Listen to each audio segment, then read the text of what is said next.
All right, hi everybody, and welcome back to another edition of the Beyond the Cage podcast presented by Fight Chicks. On this week's show, we have a host of headlines to go over, including Kung Lee as well as Nate Diaz's return to the UFC. We will also break down Bellator 126, recap Bellator 127, break down UFC 178, and we're going to pick the main card fights for two UFC fight nights this weekend: UFC Fight Night 53 from Sweden and UFC 54 from Halifax, Nova Scotia. I am your host, Jim Graham. Alongside me is my co-host, the Juice Dave Sadler, and we are also joined by our good friend Chuck Grace of MMAinsider.net. And we're going to let Dave go first real quick here because he's still recovering from a awesome weekend in Vegas for UFC 178. But if our listeners, if you don't know already, he went through some hiccups. It was not smooth sailings for the Juice heading from Chicago to LV. So if you wanted to enlighten the listeners your troubles there. Yeah, I had sent a text message to our good friend Chuck Grace to see if he could send the MMAinsider.net personalized jet, if he could send that to Midway Airport to pick up me and Doug Keast. And technically, we're still waiting for that. Yeah, sorry about that. I was using it this past weekend. Sorry about that. No worries. Must have been something with customs or something. I don't know. No, we had an issue getting out. We tried to leave Friday morning. There was some wacko in Chicago tried to kill himself and burn down a radar place outside of Chicago, and our flight got canceled, and every flight got canceled, and we called every airport between Chicago, Minneapolis to the north, Memphis and Nashville to the south, Omaha to the west, and Dayton, Ohio to the east. Couldn't find a flight anywhere. So me and our good friend Doug Keast just canceled the trip at about 1 o'clock in the afternoon on Friday. Just said, we'll have a party at my house, we'll burn my house down, we'll drink a bunch of beer, and we'll watch the fights. Well, we got back. We both got a little food in our system and double-checked the flights again. We were able to find a flight to from Indianapolis to Dallas to Vegas. So we took that one. It was pretty ridiculous, guys. We got up at 1 a.m. Central Time, drove 3 hours to Indianapolis, which is in Eastern Time, got on a flight, flew to Dallas, flew to Vegas, had lunch with Brian Bad Boy Ebersol, and then we went to the fights. It was a pretty whirlwind trip, but 100% worth it, man. We're probably going to go over the main card, I'm assuming, Jim, but all the troubles, the lack of sleep, the money spent, the cancellations of rooms, seeing your buddy get his hand raised live and in person in the UFC, in the fight capital of the world, not a whole lot compares to that, guys. Yeah, we can go over the undercard real briefly. Pretty awesome undercard. You had a lot of stacked names there. You had Stephen Thompson against Patrick Cote. It maybe wasn't the most explosive we've seen Stephen Thompson, fellas, but he got the job done. I think he was definitely puzzling Patrick Cote, who just couldn't seem to get a beat on that in-and-out movement of Thompson. And for Thompson, I really liked his hands in that fight. Everyone worries about his kicks. Those great karate kicks, they're coming from different angles, but I think he really showed off, his actual boxing with that karate movement, and I think that really flustered Patrick Cote in this fight. And then Brian Ebersol, John Howard's one of those guys, at 170, very powerful, very strong, hard guy to move, and Ebersol was able to capitalize on several different positions and able to get victory in that one. And then how about the return of Dominic Cruz, probably the biggest there on the prelims, knocking out Take Mizugaki in less than a minute, and in the process looks like he's going to get a chance to reclaim his bantamweight title. And Chuck, I'll let you go first here and your thoughts on the undercard prelims that were shown on Fox Sports 1. Yeah, really, Dominic Cruz could not have done a better job of stealing the show on the undercard, that's for sure. He came back and made a statement in that return fight of his. Anyone that was questioning if he was going to be able to come back and compete with the top end of that division, I'm pretty sure we got our answer to that question. Hey, let me ask you this, Chuck. You saw Brian's fight? I did not see that fight. I didn't make Okay. it back to the television in time. Okay, Jim, you saw Brian's fight. Yes, I did, sir. Now, I have a completely biased opinion, What? but it was a split. That fight was a split decision, and Yes. John Howard. Well, I completely disagree with the split decision.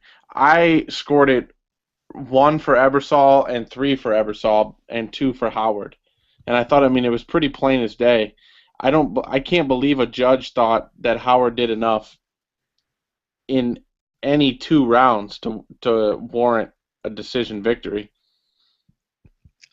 Yeah, it was interesting because to me, really, the only thing Howard had going for him in that fight was the leg kicks. Yeah. I mean, you could clearly tell those kicks were coming hard and they were coming heavy. And you said after the fight, Brian was pretty good. He wasn't too banged up, but I mean, those couldn't have felt good. Those looked like they hurt, and that was the biggest damage he did in that fight. And most of them were in that second round, like you said. It wasn't like he had been doing it for the whole 15 minutes and, Ebersol was limping around the cage. Yeah, absolutely. I tell you what, before we move into the main card, you're absolutely right. Chuck Cruz stole the show. Chuck, you were at 167, right, with us? Yes, sir. That was pretty amazing when Hendricks and GSP, came out to the cage and they started it. It was pretty loud most of the night. This was 10 times louder than that. With it, the Irish fans had a huge presence in the crowd. Obviously, they said 10% of the ticket sales were Irish. I don't believe that. I believe it would be a little bit higher. But man, those guys, they have a good time when they get there, and it made the atmosphere pretty unreal inside the MGM Grand Garden Arena. I could only imagine what it was like in there with all those fun, Irish guys. Fun side note, Brian came up and sat in our seats, and we were towards the top of the upper deck, and there was like 2 rows of people behind us, all Irish guys. So after Brian's fight, the prelims end, and then Kat comes out for the first fight, which we'll talk about. And I told those guys, I said, look, we're going to need help in this one. I'm going to need you to help cheering for Kat.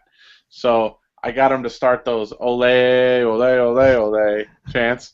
And, they needed 0 prodding. Once you were like, hey, let's chant, they were like, woo! It's pretty awesome. Are you trying to tell me that the Irish people in the crowd were going crazy and drinking beer while doing so? Yeah. I can't believe it. That's pretty much it. Oh, man. All right, well, yeah, let's get to the main card here, UFC 178. As Dave mentioned, the first fight of the evening was between Kat Zingano and Amanda Nunes in the women's bantamweight division. As we thought, Dave, when we were breaking this fight down, we thought both ladies would come out very aggressive to start in this fight.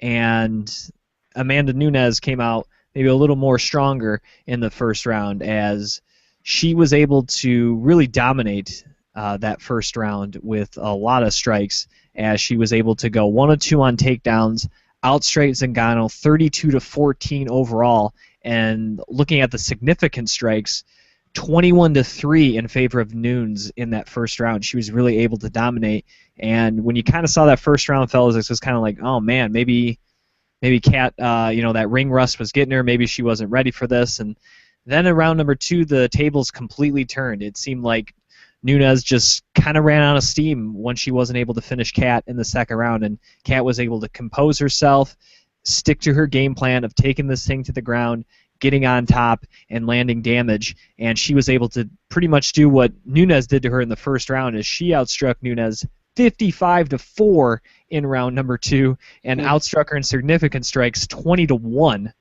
And then she continued that on in the third round, outstriking her, get this guys, 24-0 en route to the third round knockout at the 121 marker with referee Jason Herzog stopping this one. And, Kat Zingano had to go through adversity. I think there was ring rust. She had to battle a tough competitor, but she was able to come back, impose her will, and get a victory.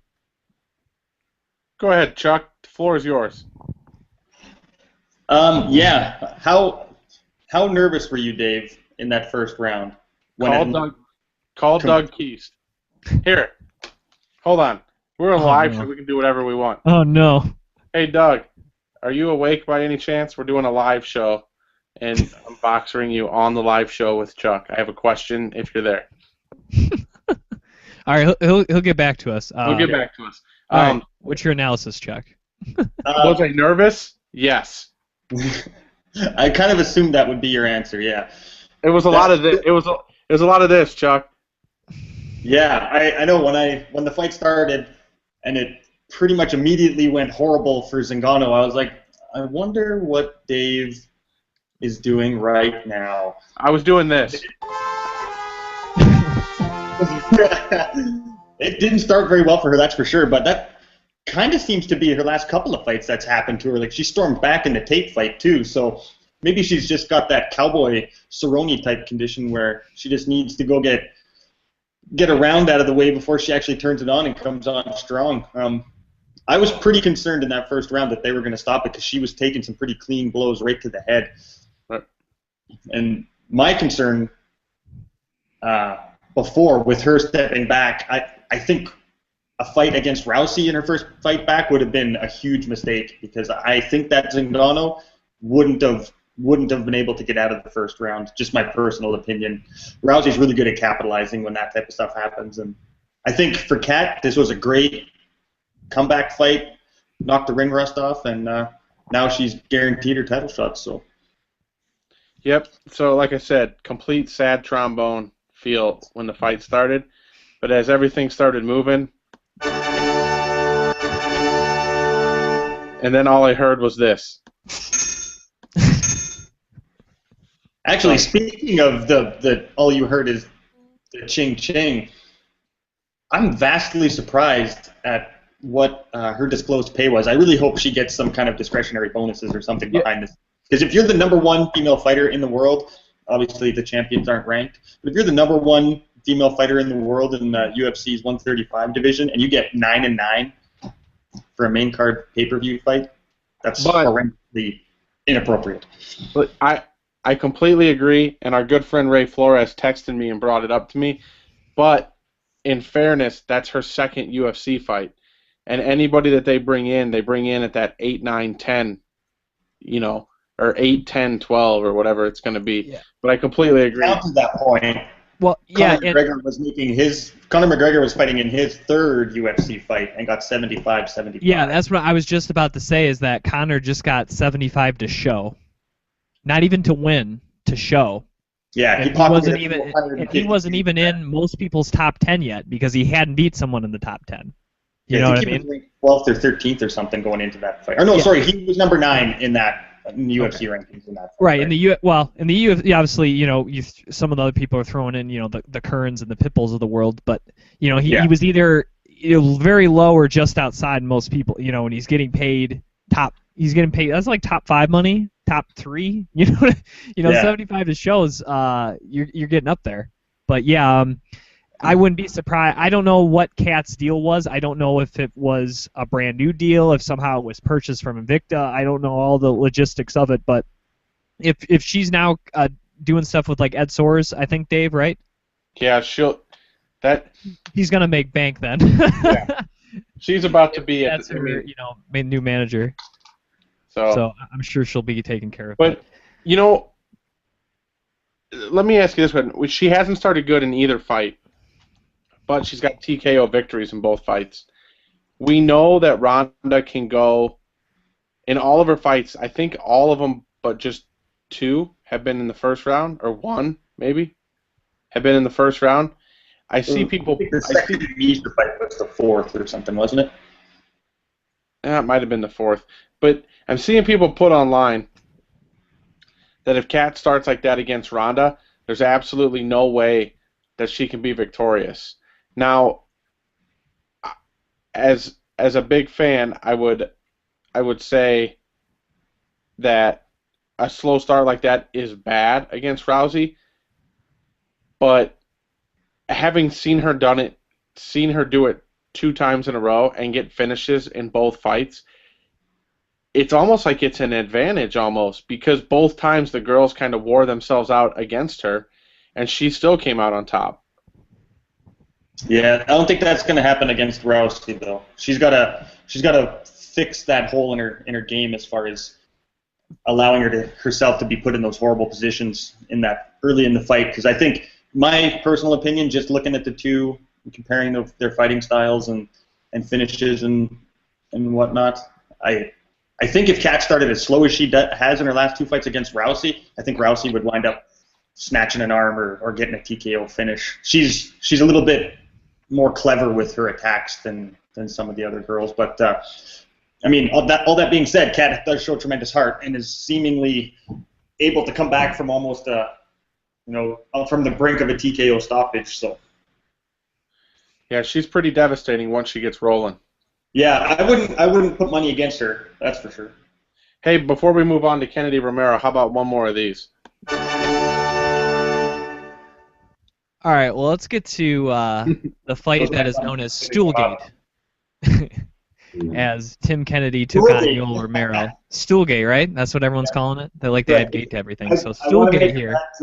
I want to make a bad joke about how this is technically Yoel Romero's second Stoolgate incident. Oh, hey, hold on. Yeah. That's right. I made a poop joke. Oh, man. All right. Because he pooped himself in one of his fights. Oh, man. All right, well, the first round, Kennedy Romero, it definitely seemed like Tim Kennedy was having trouble getting inside and using speed and footwork to his advantage. He was eating bombs from Romero as he got outstruck 14-4, in addition to being taken down twice in that first round. It definitely was getting the worst of the two exchanges. And then in round number 2, Kennedy was really able to pour it on late with a lot of great combinations, a lot of flurries, as Romero, has classically kind of faded a little bit in fights, and he took a beating at the end of the second round that, while heading into the third round, I'm sure everyone has seen the GIFs or heard the stories and seen all what happened. And I'll get my thought on here on this before I get you guys' thoughts on the Stoolgate, but I don't think this was somehow masterminded by Yoel Romero. He just simply was rocked. I think his corner told him to just sit in that stool as long as he could. I honestly don't think Romero's intention was to try to delay the fight or not get up or anything like that. I think his corner was trying to pull a fast one, just said, hey, just stay there until they force you to get up. I literally think that's what happened. And so somehow all the people, the referee, the doctors, the other cage officials, and his corner just finally get out, and then yet he's still sitting there on the stool. It's like no one grabbed that, no one did anything, everyone's already out of the cage, and then Big John looks over and is like, hey, you got to get off your stool, dude. And then they finally take it away. You see Kennedy complain and whatnot, and then the third round starts delayed, and then Romero comes out guns ablazing. I mean, look at these stats, gentlemen. Kennedy got outstruck 25-1 up until the eventual knockout at the 58-second marker in the third round. And had Romero not got the finish, maybe people wouldn't complain as much. If Kennedy gets the finish, obviously there's probably no issue there. But according at least to a fact that Tim Kennedy tweeted out about Nevada State Athletic Commission rules, it was like 47.5082 or something like that. If a fighter doesn't get off his stool in time, it's deemed a knockout if he can't continue for the round. And that may be true, but if the referee's not enforcing that penalty, there's nothing that can be done afterwards. It should have been done there in the cage if he was not going to be allowed, because everyone had already left. If Big John said, if you're not getting up, I got to call it, but he never said that. He said, get up, we got to go. There was no threatening about him stopping the fight by anyone, at least I heard or what I've seen. And that, to me, is maybe the bigger issue more so than that, because like I said, I don't think Romero knew what was going on. And you could tell by his post-fight press conference, I don't think he still knew what was going on even after the fight. But it's a very interesting situation. It's a situation that hopefully does not happen again and can be corrected. But at the end of the day, if you're Tim Kennedy, yeah, that sucks. Maybe the fight should have been called. But you got to be ready for that third round once it happened. And it just didn't seem like he was ready. And, Romero was ready, and he got the finish. If you want to go ahead, Dave. Go ahead, Chuck. All right, you defer to Chuck.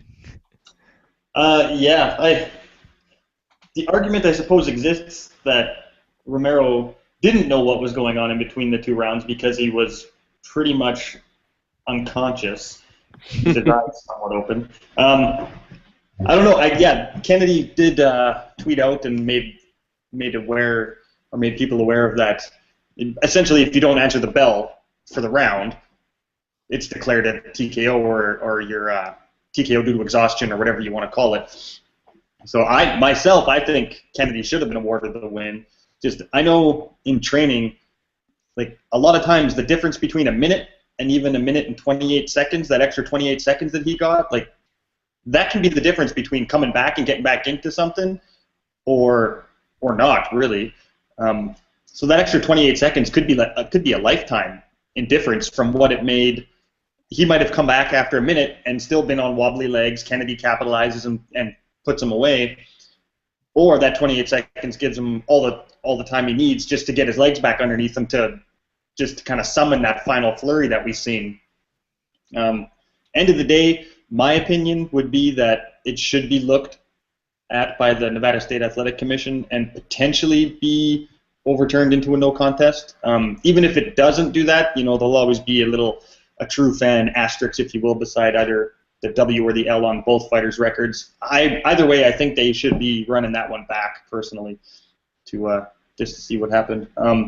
Kennedy definitely seemed less than excited to pull the pin in that first round, and even into the second, he really wasn't having much success until he got that flurry with the two uppercuts and put Yoel on the back pedal and basically it all but put him away. So yeah, I don't know. I'd like to see a fight where Kennedy was able to do that game plan a little bit more, where he was a little more committed to pulling the trigger. As for the people that are saying the only reason Kennedy landed those two uppercuts was because he was holding Yoel's glove, there's GIFs that are showing it on the internet where his fingers are scooped inside Yoel's glove, but if you rewind it back a couple seconds before that, you'll see he had wrist control, and Yoel was just kind of trying to break away from it, trying to get away, and as that was happening, his fingers slipped inside Yoel's glove. But people are trying to say, well, if Kennedy wants to make this big stink about the not answering the bell, then look, he cheated in the second round to actually try to put him away. I don't think there's much of an argument there myself. Yeah. Well, the finger slipping inside the glove, that's stuff that happens for you and against you probably 100 times in a fight, just accidental. I don't think there was any ill will in that, but I think it's the same as a guy, you got someone in the clinch against the fence and your fingers kind of go the fence, the ref gives your fingers a slap and says, hey, knock that off, and you do. Right. No, I agree.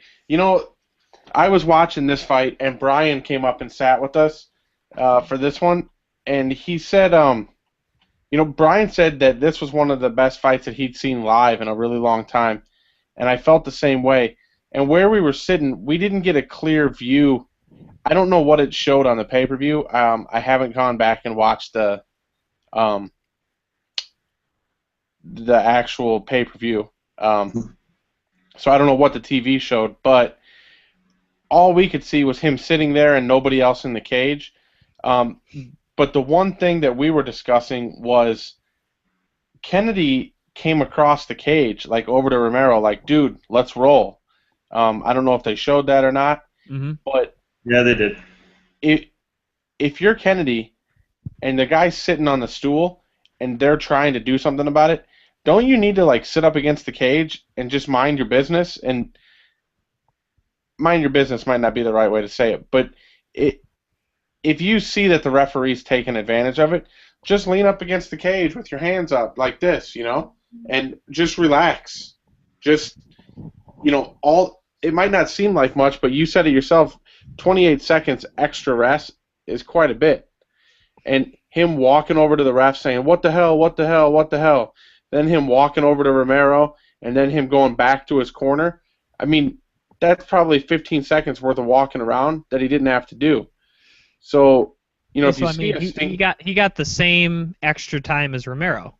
but Romero was sitting down. What I'm saying is Kennedy was moving all around, talking Right. to the ref, talking to his corner, just moving all around. If you see that the ref's handling a situation, you should. I mean, I would think, oh, well, the referee's going to handle it. I'm going to take as much rest as possible. Yeah, but I think what Kennedy was getting pissed about was the fact that it didn't look like McCarthy was really on top of it and really handling it. And Kennedy, obviously knowing he had clearly hurt Romero badly at the end of that second round, was looking to get that third round kicked off right now as soon as we can so I can continue to capitalize on that. Right. He was on, I think he was on the MMA Hour yesterday, and he said that he kind of let his emotions get the best of him. And even he had kind of mentally checked out by the time the third round started because he didn't actually hear the bell at the end of the second. He thought that the fight was called because he knocked him out, so he thought he won, and then realized, oh, no, actually that's just the end of the second round. So went to his corner like you're supposed to, yada yada. Got ready to go for the third round, and he stands up, he's ready to go, and there's Romero still sitting on his stool. Like you say, everybody else is out of the cage, but he's just kind of sitting there doing nothing. And McCarthy was telling him, yeah, let's go, we gotta go, and he just really didn't do anything. He just continued to sit there. In a little bit of Big John's defense, I've never seen this happen in all the years I've been watching fights, and Big John's obviously refereed and seen more fights than I have, probably triple or quadruple the amount. And he's probably never even seen anything like that because it's not even something you think about. The guy's still going to be on the stool. You know what I mean? Especially when he looks over and everybody else is out of the cage and somehow he's still on the stool. You know, that's probably not a situation Big John's encountered too much or has really had to police, you know, a guy making sure he's up on the stool. And for the other officials that were there with the cage and the doctor, how do they leave the cage with him still on the stool? You know, I think that's the bigger thing there is how is he just by himself on the stool in that cage? You know, that's the part that puzzles me the most. Yeah, normally your cornermen take the bucket and the stool out. That's the first thing taken when they leave the cage. You know, that's what I don't get. You don't want to see $1 million baby situation, that's for sure. Right. I mean, it's a baffling situation. Does it suck for Tim Kennedy? Yeah, but it's one of those things, like you said, Dave. He let the emotions get the better of him, and had he just kind of been calm and be like, all right, well, you know, maybe I could have won there, but all right, I still got a fight to do. Let's do this, and you know, just had that mindset. He could have easily won that third, but I think he was so frustrated with that, you know, and Romero obviously was able to come back and get the victory, but. Yeah, that's a fight, Chuck, like you said.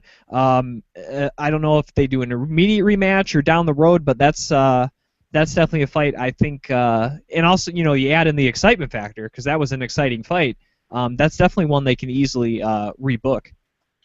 You know what else is baffling? The fact that Tim Kennedy walked across the ring and said, let's go, let's get this going, to a guy that doesn't understand English. That's weird. Hey, he had some pretty good broken English at the end of the fight when he had his interview with Rogan, who was really... Am I the only one who felt like that was an interrogation? It was a little bit, but honestly, I don't even know why they brought him out there. It's like, you know, the dude don't speak English. Like, you know what I mean? Like, I don't know. What do you think? Because you knew... Because think about it. He's asking them in English and then getting the answers translated back to him in Spanish. Do you really think his corner was translating that correctly to him? Yeah, I don't think so. His answers weren't really. I don't think so. Because like I said, his corner knew the corner is what did the stool thing, not him. So I knew the corner was covering up for it. You know what? They weren't going to ask legit questions. If I knew Spanish well enough to actually listen to what the guy was saying to Yoel, I guarantee it was not word for word what Rogan asked him. Yeah. It was hard to hear in the arena because the next fight of the evening was in the featherweight division. And there was this young man named Conor McGregor in it. So Conor McWho? Conor McDouble with cheese.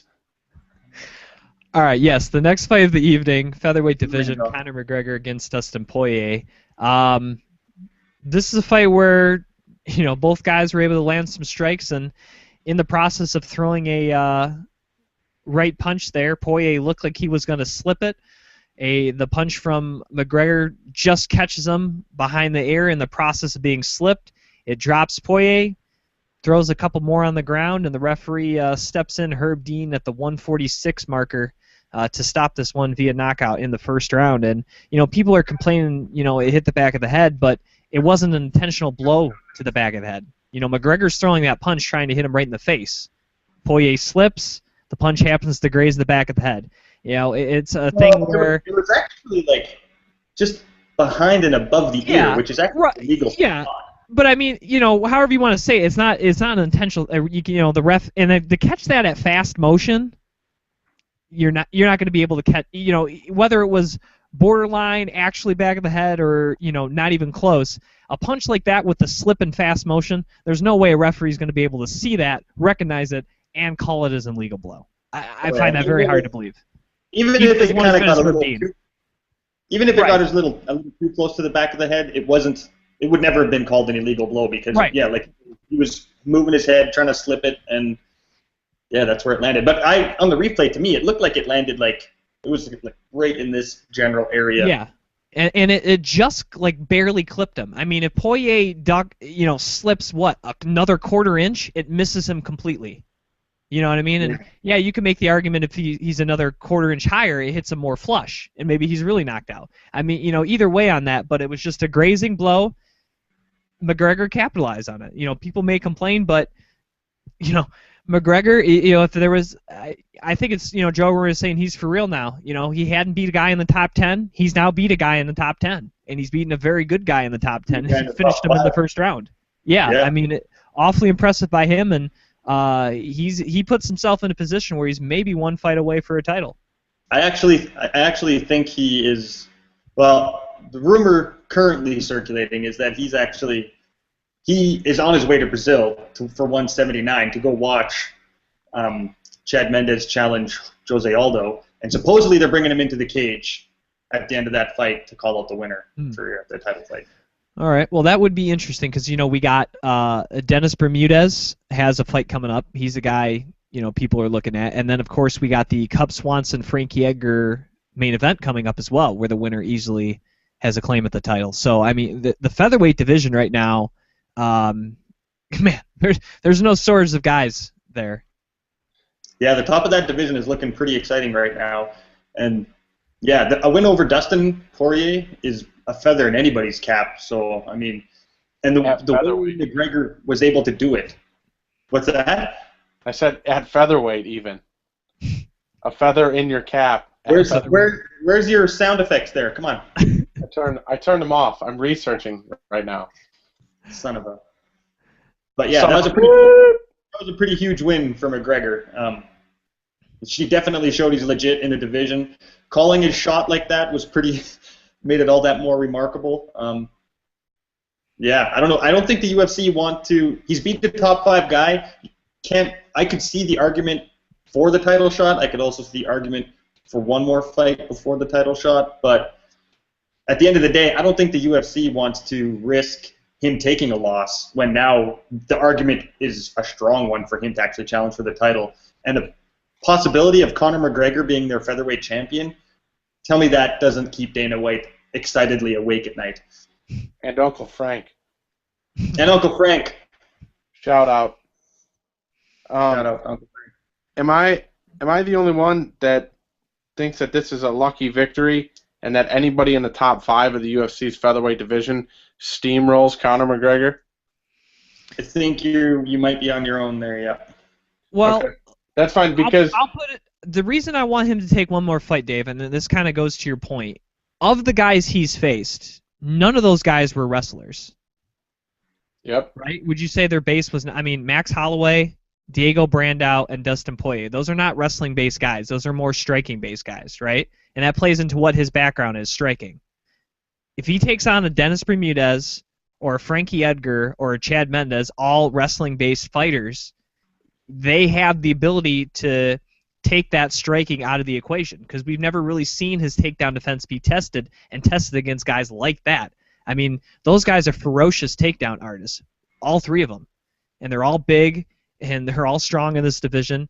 And then you add in Frankie, he's been to the top of the hill. He knows what it is to get done. This is a guy who's never been finished before, and he's fought some of the best in the world. So that's not to say Conor can't beat those guys, but I'd like for him to face one of those three guys before he fights Jose Aldo, or obviously Mendes has a chance to win, but I would like to see him take on somebody like that, before we give him. I understand, like you said, Chuck, the UFC's in there to make money. If they can capitalize on Conor McGregor versus Mendes or Aldo pay-per-view headline, that's money. And I get that's probably why he gets the title shot next. So from that standpoint, there's two ways you can go about it. But again, another fight, maybe co-headline or headline of the Fox card. To me, there's money to be made there as well. But yeah, that was a good point, Joe Chuck, about the money. But yeah, you can kind of go either way on that one, I think. Well, go ahead, Chuck. I was gonna say, how about this? Mendes wins the Aldo fight, and you get both of your wishes all in one fight. He fights Mendes, who's a strong wrestling background as well, for the title. I think, yeah. I mean, that would be more down for. But there also is the possibility that Jose Aldo, after this fight, leaves the division anyway. Who knows? He might go up to 55, especially if Brow moves up to 45, because they're boys. They're not going to fight each other. They're not going to fight each other, no. But yeah, that's a good point. If you've seen Aldo move up to 55, so let's live in a hypothetical world where he defeats Chad Mendes, moves up to 55, and then you have Frankie Edgar. Should Conor he beat McGregor Swanson for the vacant title? McGregor for the vacant belt. Oh my God, I'm excited. Let's just do that right now. Come on, let's book it. All right, let's get to the co-main event of the evening. Cowboy Cerrone against Eddie Alvarez, former Bellator champion. In the first round, as you mentioned earlier, Chuck, the Cowboy comes out slow, and Eddie Alvarez, I thought, showed his great footwork, his great head movement, his great ability to go in and out of the pocket and land a barrage of different strikes that I think was really affecting the Cowboy, especially towards the middle and the end of the first round there. They kind of got in the over-under kind of clinch position there, and Alvarez was just hitting them upside the heads several times with unanswered blows. And altogether, Alvarez outstruck Cerrone 28-19 in that first frame. And then in the second frame, Down got his wits about him. He started using his Muay Thai striking and really utilized his kicks. I don't think Eddie Alvarez was, well, he might have been prepared for kicks, but maybe not at that intensity, at that pace, and the frequency that Cowboy can throw him in, the range he can throw him from. It just seemed like he was completely baffled by those leg kicks that just continued to chop him down from the second into the third round, and that really set up everything else for the Cowboy, who, once he was able to kind of slow Alvarez down, was able to catch him up and land him with some really nice punches as well, and then towards the end of the third round was able to drop him with the leg kicks and got on top to close this one out for a 29-28 victory. And really, for Alvarez, it wasn't a horrible fight, but it's a fight where he has to figure out how to deal with leg kicks, because Cerrone's not the only one in this division that can do that. And if he wants to make a run of the title, he's going to have to learn, because there's guys like Alvarez, Pettis, Edson Barbosa. I mean, there's some guys who can throw some serious leg kicks in this division, and if he's not going to be able to deal with them, he's going to have a short run here in the UFC. Yeah, I thought the fight was good. We were going nuts thinking Alvarez was going to finish the fight in the first. But, this was a pretty good fight. It does show the all-around capabilities of Cerrone, I thought. He was able to come back from the terrible, terrible start and pretty much dominate from that point forward. Alvarez was in a sticky situation. Do you still have the numbers up, Chuck? What he got paid? Wasn't it 100? Yeah, I believe he got a flat of 100. Yeah, I don't know if that was 100 show and it would have been 100 win, but I got 100,000 here. Yeah. But I mean, he was in a spot where he wanted to be in the UFC. The UFC offered him, one of the best, Donald Cerrone. You take the fight, get your chance. If Alvarez walks out of that, he can claim a title shot pretty quickly, and it's hard to argue that. But now he's going to have to get back in line like everybody else, and he's going to everybody says he's one of the best lightweights on the planet. Well, now we get to see him battle his way back up and see if that holds true. You have any thoughts on the fight there, Chuck? Yeah, no, I thought Cerrone, as usual, that first round, I don't know what it is. He just goes in there and likes to let his opponent figure they're winning, and they got him all figured out or something. But yeah, that kind of in the clinch position there when Eddie was just landing bomb after bomb after bomb, I was standing up screaming at my TV. It's like, what are you doing? Get out of there! Break that clinch! He just seemed to be happy with his ability to absorb those punches and block them with his chin. But then he went to work, and when Cowboy's at his best, it's when he's mixing up nice punch and leg kick combinations.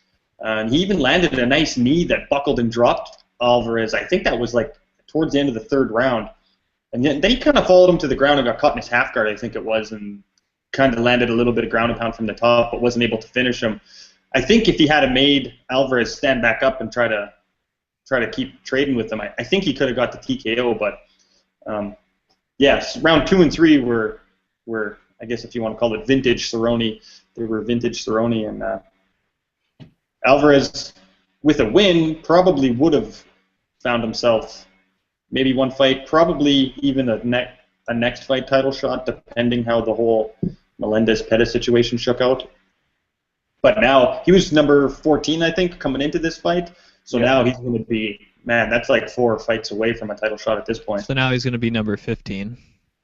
At the very best. He might even drop out of their 15 rankings. I don't know. What was Cerrone, 6 when they went into this, or 5? Yeah. I mean, he shouldn't plummet a whole bunch, and there's no shame in a loss to Cowboy. Cowboy's been top 10, for the last 5 years or 6 years or something. So.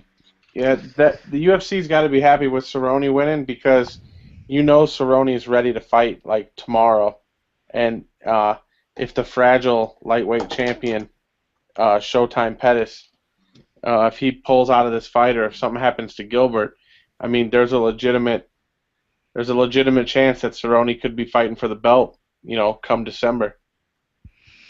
Yeah, well, supposedly he tweeted, I think, or made mention somewhere that he was headed back to the ranch and had already gotten some good news before he had even left Vegas, I believe he had said. So potentially he already knows his next fight, and it might be, it seemed like he was pretty excited for whatever it was, so it's got to be a... I was hoping for a title eliminator between him and Miles Jury. That'd be a good scrap. That's what I was hoping, because if Dos Anjos beats Diaz, we'll get to that in headlines in a bit, but if Dos Anjos beats Diaz, I don't think you can deny Dos Anjos anymore. No. And he would be up there. And then you add for Jury, he's already beat Sanchez. He's now the first person to finish Takanori Gomi. If he can derail the Cowboy, he's starting to look like a guy that, can get up there. And then the Cowboy, you beat this young kid, Miles Jury. It caps off, that would, I think, extend it to a 6-fight winning streak. So, I think that you have a legit claim. He has a legit claim as well. Yeah. Speaking of Miles Jury, we at MMAinsider.net just closed a deal to be his newest sponsor. Awesome. That is good to hear. And Death Rob is their sponsor, which is also a supporter. Yeah, that was they gave us the song real quickly. They gave us that song like about a week ahead of time, and I kind of hinted like maybe Miles will come out to it, and then they told us, yeah, Miles is coming out to that. I was like, sweet, because I actually listened to that song. And that was a really cool track, so that was pretty cool that came out to that. But that's good. It's breaking news right here about the Miles Jury stuff. So maybe we get it for an interview there. What's that? I said then you can hook us up with an interview on Beyond the Cage on MMAinsider.net. You betcha. We're out of cage sponsorships only though because we don't have $50,000 for that. Well, the interview would be out of cage, so that works. It would be Beyond the Cage. That's right. It'd be Beyond the Cage. Heyo. Oh my God. Where's my sound effects? Hey, funny story before we get to the main event. So I'm the first person in line to get in at 178. Of course I am, right? There's only one entrance to the arena? Yeah. Yeah, there literally is. Oh, okay. I was trying to be sarcastic, like there's probably multiple entrances, but okay, all right. Go ahead. Sorry. All right. Yes, that was a fail on my part. Continue, Dave.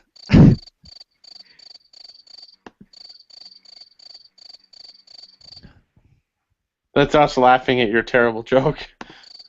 Hey, if he's never been there, he can't possibly know. You know what I mean? Yeah. Yeah, That's why true. don't you? He needs I was to. making a general assumption. He needs to leave Michigan. I mean, what's in Michigan? Detroit? Okay.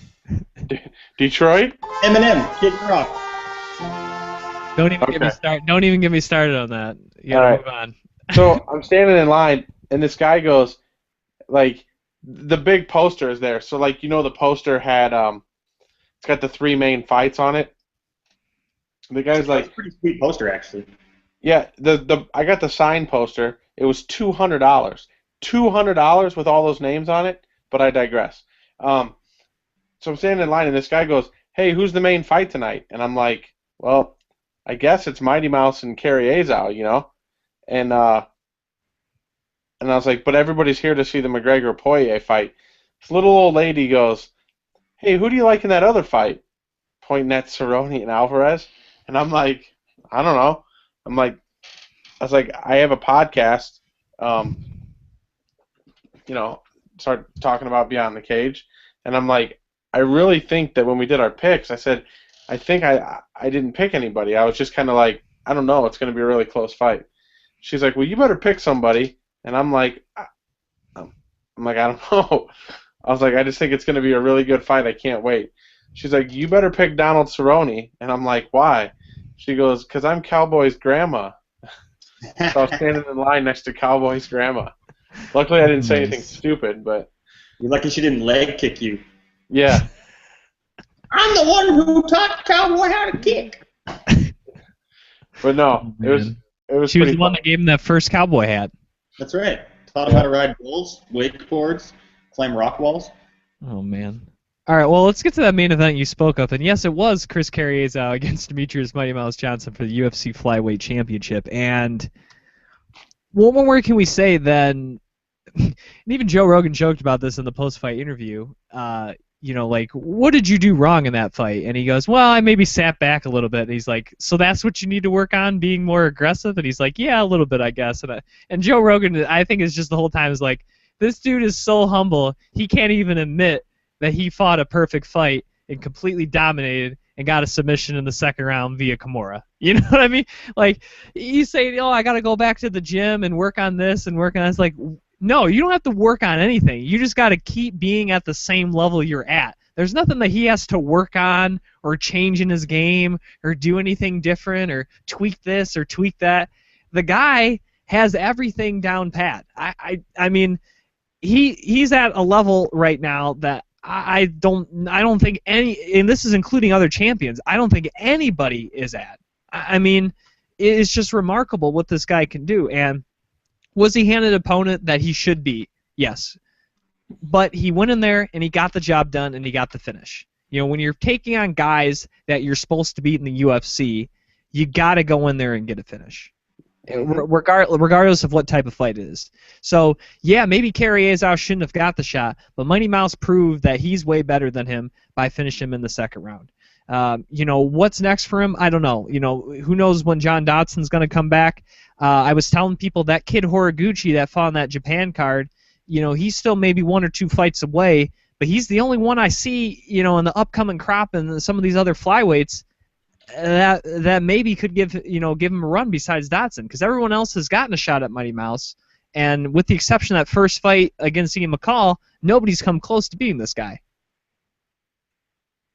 Yeah, it's a very good point. I was looking through, I can't remember if it was just before the fight started or just after it, when they were showing the rankings for the UFC flyweight division.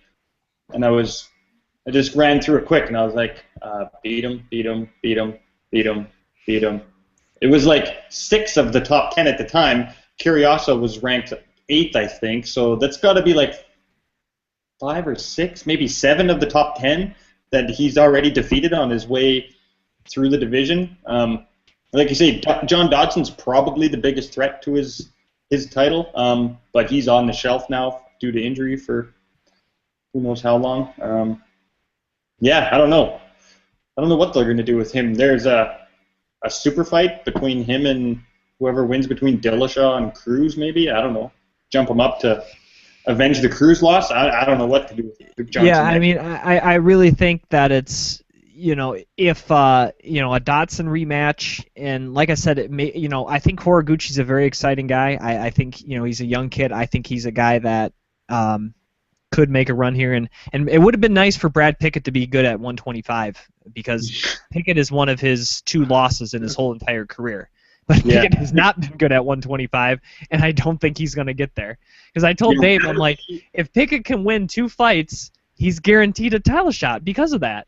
But he's 1-1, and really he should be 0-2. So I think that train's kind of sailed, and Pickett's probably going to have to jump back up to 35 because he's not been good at 125. But that's UFC 178. Do you have any final thoughts as a live and in person there, Dave? Because I know you're pretty tired. You had to go through a whole ordeal and got a lot other stuff going on before you leave us, and Chuck and I will continue with the rest of the program here. Yeah, the event was pretty awesome. I'm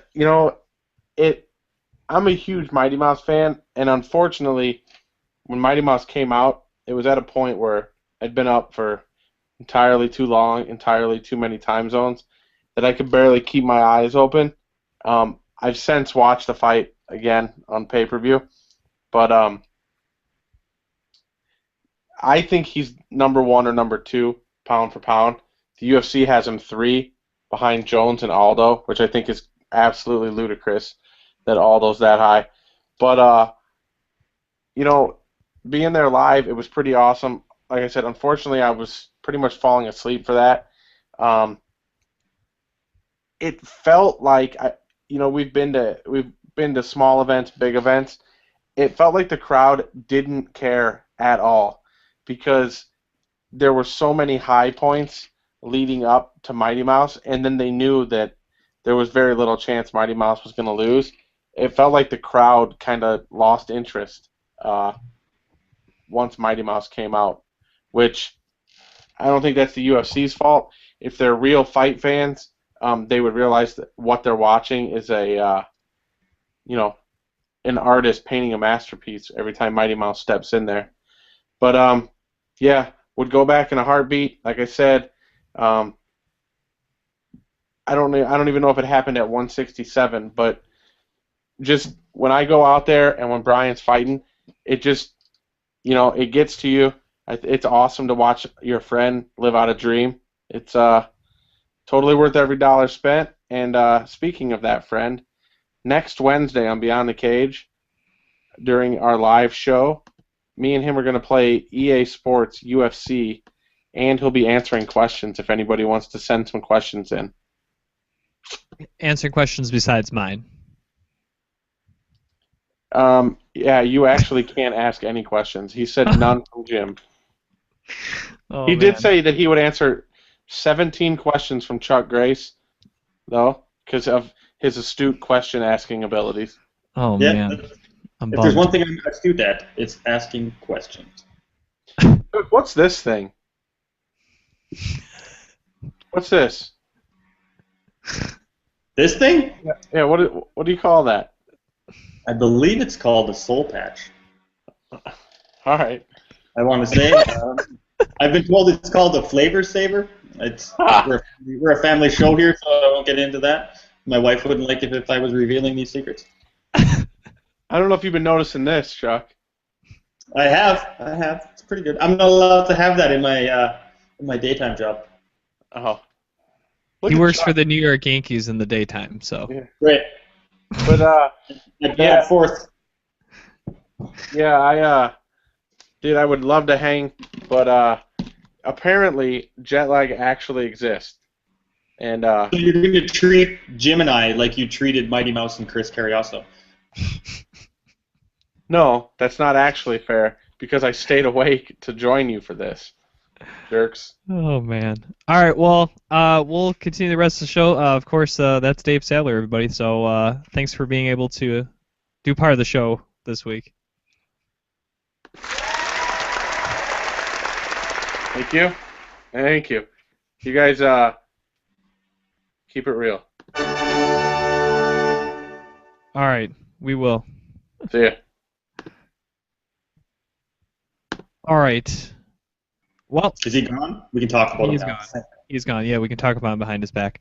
All right, well, let's move on. Let's get to headlines here. We wanted to make sure Dave was able to talk 178, the event that he saw. We got a couple of quick headlines here, and of course, as everyone knows, Chuck is from MMAinsider.net. You can follow the site on Twitter at MMAinsiderNet.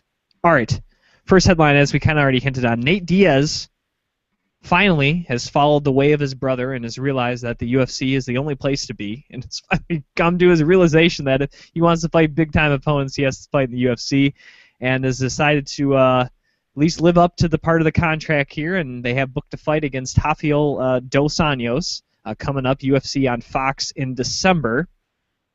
Now, as we were mentioning, if Dos Anjos wins this fight, there's no way he can't get a title shot, especially by defeating Ben Henderson with that first-round finish.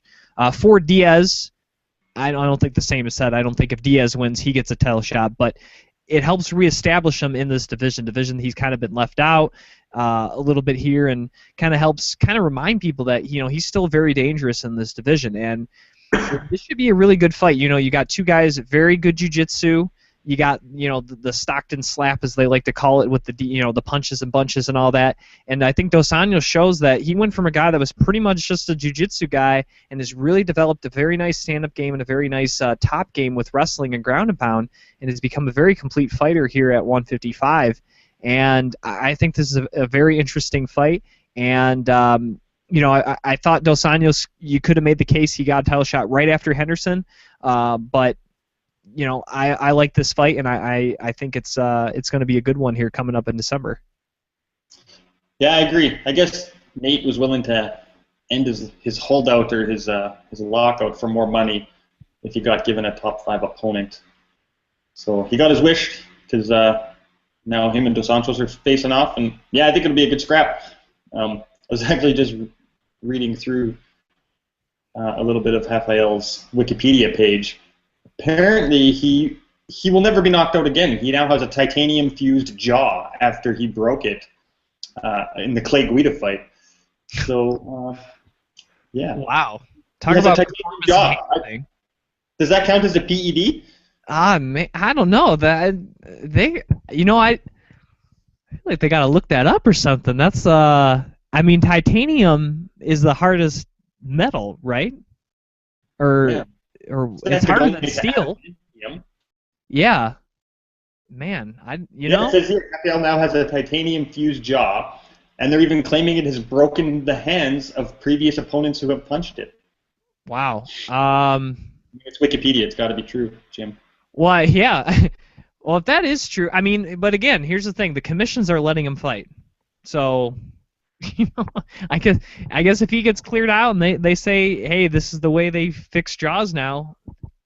Hey, I guess maybe he can turn what was a negative, breaking your jaw, into a positive. So I guess you just can't punch him in the jaw. You got to punch him, up a little higher. I guess. That's interesting. Well, we'll see if we'll see if Nate Diaz breaks his hand. Well, that Stockton slap might be a bad idea if he plans on punching him that many times in the head. It's just increasing your chances of busting up a hand. We'll have to work the body. Yeah, work the body more. Yeah, we're pretty good at that too. Diaz. But yeah, I agree. I think with a win, I want to call him RDA. I think that's what people are starting, because they don't like the Dos Anjos. And I hate, man, the last fight, they were calling him Dos Anjos. For some reason, John Anik I'm like, no, he's fought in the UFC like 10 times now. It's a soft J.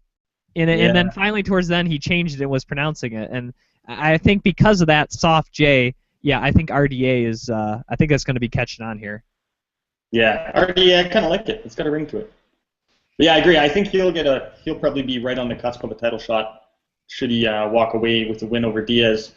Because he is, his only loss in the last 2 years has been to Khabib Nurmagomedov rather. So, again, no shame in a loss to that guy. Yeah, but I do agree. The same can't be said for Diaz, who probably didn't help his cause towards a title shot with his little holdout for more money and being 1-2 over his last 3. So, and I guess on a side note, there is a chance that if his training partner, good friend Gilbert Melendez, does beat Anthony Pettis, and becomes the 155 champion, he's not going to fight Gilbert. So there is a very real chance that after he beats Dos Anjos and say Melendez is successful, he could move back up to 170. Yeah, he does like Just to make that move up to 170. He's a little undersized for 170. It seems like when poor Diaz, I should say, was ragdolled by Rory McDonald when they fought. He's a little small for that division, but yeah, you could see him looking to make a move if he wants to make a run for a title again. Should Melendez become the new lightweight champ, he's never going to fight Gilbert. So yeah, that's a good point. He might make that move. Well, speaking of not performance-enhancing jaws, but performance-enhancing drugs, over this past week, Kung Lee was tested positive for HGH by the UFC's testing. Since the fight was over in China, they did their own testing since there's no commission there. And I would say I'm shocked or, whatever, but I'm not. I mean, this is a guy who hadn't fought in almost 2 years, a guy who's, in close to his mid-40s now. Not really surprised. And at the end of the day, he got his butt whooped. I mean, I honestly, is he probably going to be fined by the UFC? Probably. Maybe he'll face some type of suspension. But to me, in all honesty, if you take performance-enhancing drugs, whatever the drug may be, and you get your butt whooped like that, I feel like that's your punishment. It didn't obviously work for you. You know what I mean? Like, that HDH didn't do anything for him in that fight. I mean, Michael Bisping, no drugs, whooped his butt. I mean, it's just simply he's old, I commend him for hanging as long as he did, but that's the only reason why I don't think it's that big a deal. If Kung Lee took this 10 years ago or something, it's a big deal. But in this day and age, you almost kind of go, I don't really blame him for taking that, Yeah, well, and I mean, we all know the UFC is getting more stringent with all their tests and all their testing, and Mark Ratner has been going on record saying that they're even going to do start with their out-of-competition testing. So from the gist of it, from what I've understood, is that it's going to basically be you sign a UFC contract to fight for the UFC, and in that contract there'll be a clause that says you are agreeing to any and all randomized drug testing in or out of competition from whatever sanctioning body they decide to go with. And it appears that when they're looking after it themselves, they're able to catch these guys pretty frequently because, I mean, he's not the first one they've caught and actually suspended, because he does, I see here, they did suspend him for 9 months. But yeah, like you say, the butt whooping he took from Bisping leading up to the TKO, that's somewhat punishment enough, but at the same time, I mean, he was cheating, trying to get a leg up, obviously, and it goes to show you, lots of people were saying, because he posted a picture on his social media of him just completely jacked, shredded. Like for 44 or however old he is, he was in phenomenal shape, potentially best shape of his life type situation, and people were saying right away, like, what the heck? How is this guy in such tremendous shape? He's got to be on something. Of course, all the people coming back saying, oh, no, you can't say from a picture, blah, blah, blah, but turns out you can. Yeah, I mean, like I said, it's not surprising, and he's going to face a suspension. But yeah, I mean, after the whooping he took, he probably wasn't going to be able to fight for a few months anyway. So in fact, it probably should be his last fight. I honestly don't really think he needs to fight again. Yeah, There's true. really no need. He should just take the suspension as retirement. That might kind of be what he does, is just kind of fades into the ether, if you will. Not maybe go the complete opposite route of the recently disgruntled Vanderlei Silva. Right. Well, last headline, Ultimate Fighter 20, Episode 3, had Jessica Penne and Emily Clark, right? Did I get that right? Yeah. That was her opponent, a rematch between the two. They had fought previously in Invicta. Penne was able to win, and she was able to win again here in this rematch, and really it wasn't even close, Chuck. Penne, for being the former and first ever Invicta 105 champ, she looks really good at 115. I think if you told people she had fought at 105, they'd be like, really? She fought at 105? Like, it's amazing to think that she did fight at 105. Now looking back, she's a pretty solid strawweight. and she obviously was a huge atom weight at 105. So the jump up isn't that big a deal for her, and she was ranked really high. She took on an opponent that hadn't fought in 2 years, had been married, had a kid, and I don't really think fighting was a huge priority for her. And she got invited to the show, and I think that, when they fought the first time, if that, Emily was the one that showed up, it would have been a lot closer fight. But the Emily we got here in episode 3 is kind of a shell of that, and maybe she can kind of return to that, with getting back into training everything, but. She didn't stand much a chance against Jessica Penne.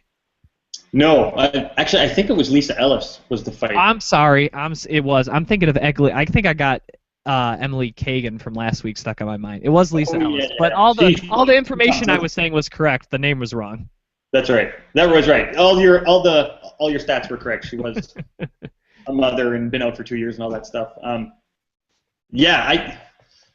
lot of times you have to take what the producers decide to show you for the drama side of the tough television show with a grain of salt, just because you don't really know how they've edited it all together and whatever else. But it certainly looked like Lisa Ellis really didn't want to be there. It didn't seem like she really wanted to fight. It was more she was really missing her family, which, you're gone for 6 weeks. That's completely understandable, especially because I think it was a daughter she had. But anyways, she was pretty young, so it'd be tough for a mother to be away for sure. That all being said, I don't know the way Jessica Penne looked. I don't imagine any Lisa Ellis that showed up would have stood much of a chance, anyways. But you're right. She didn't look undersized for the division by any stretch. She looked pretty unreal for the brief time we got to see her on the show anyway. So quick preview next, I guess it'd be today's episode. Esparza, Angela Hill. Is there any chance of an upset? We got the number 1 overall seed, Esparza, who's just looked completely dominant, since coming over to Invicta, becoming their strawweight champion. And you got Angela Hill, who I think's 1-0. If I'm not mistaken. I don't see this anyway. Angela Hill wins, and they'll be 4-0 for Team Pettis. Yeah, I agree. I struggle to come up with a way that Carla loses the fight, being that she was the former, essentially. Well, obviously she's the number 1 ranked fighter in the house for a reason, being that she was the Invicta 115 champion, and she looked pretty dominant in all of her fights prior to the house. So I don't know. I can't see a way. I shouldn't say that. There's always the puncher's chance, as you say, but to use the old adage, it is Esparza's fight to lose.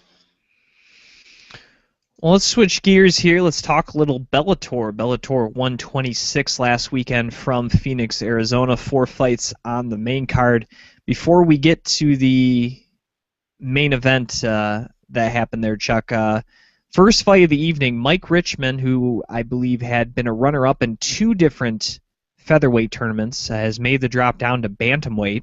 And, he definitely looked a little leaner, but when you drop down, is wondering, can the power still be there? And I think that's probably what a lot of people wondered with Mike Richman dropping down to 135, taking on Ed West, a very accomplished striker in the bantamweight division. And boy, he looked great. Obviously, I would have liked to seen him maybe go deep into the second, maybe the third, to see if the weight cut affected his gas tank, because he's a guy that always seemed to kind of have power and a pretty solid gas tank at 145. So I would have liked to seen that, but the power did not diminish at all for Mike Richman, and if he can keep healthy and have good conditioning, Bellator's got a pretty solid 135 division. You add him, he could be in the mix there against Dantes and Joe Warren and Rafael Silva and some of these other good bantamweights that they have. Yeah, all valid points. The power definitely translated down to the lower weight division, that's for sure. Because able to secure himself another first round knockout victory. So, yeah, I was just trying to pull up his opponent's record just to see it. That was only his second knockout loss. So, I mean, it's not like he was fighting a guy that has suffered, 9 of 9 losses by a knockout either. So, Yeah, no, Ed West definitely not a pushover, but yeah, good win for him, and like I said, maybe can help us bolster their bantamweight division. In the next fight we had, I believe it was his Bellator debut in Bubba Jenkins. He took on Thiago Meller, and Jenkins, former Olympic wrestler, I believe, pretty much used his wrestling skills. Out of the 3 fights, I thought that this one was kind of the most lackluster. I don't blame Jenkins too much. He's still very raw. That was only his 9th professional fight. Still a very young guy. Meller really had no answer for him in this one. And Jenkins at 145, the division Richmond just left. Jenkins is the guy that maybe can fill in, and really, if you look at Bellator, has a very good 145 division right now. And Jenkins is maybe a guy, a younger guy that maybe he can do something in here in the mix, and maybe try to compete with the Strausses and the Currans and the Pitbulls of the world. Yeah, he's only 26. He's rattled off 4 straight. I'm just looking at his record here quick. He's got 6 fights in Bellator. Okay, but that was his first fight in the main card. I think that's what. Oh, yeah. I think you're right about that. That's why it seemed like it was his Bellator debut. Yeah, I mean, really, for people watching at home, it seems that way, yeah, for sure. But yeah, he's showcased a 5-1 record, so yeah, he could really start, making a name for himself in that division and start gunning towards. Now that they've gotten rid of the tournament format under Coker, I mean, they're just going to wrap up whichever ones they have to complete. A guy like this could find himself pretty fast-tracked into a title shot. Co-main events of the evening was carryover from the season 10, this is season 11. Masin Held versus Patricky Pitbull. And, Pitbull, a guy that kind of had been down there for a little bit, kind of lost to a relative unknown not too long ago. A guy kind of down, and then all of a sudden he had a huge, great tournament run, capped off by that awesome knockout victory of David Rickles, coming to fight against Held, who, showed his grappling superiority in his way leading up into the final, and you kind of had the ultimate striker versus grappler here in this matchup between Held and Pitbull. And the big question mark was, even though Held is a great grappler, not a very big or very physically strong 155er, and a guy that maybe could have trouble taking down Pitbull because of his size and strength, the low center of gravity, and he has a little bit of a jiu-jitsu background too. He just kind of doesn't really do it. He doesn't excel at it as much as his striking and his power.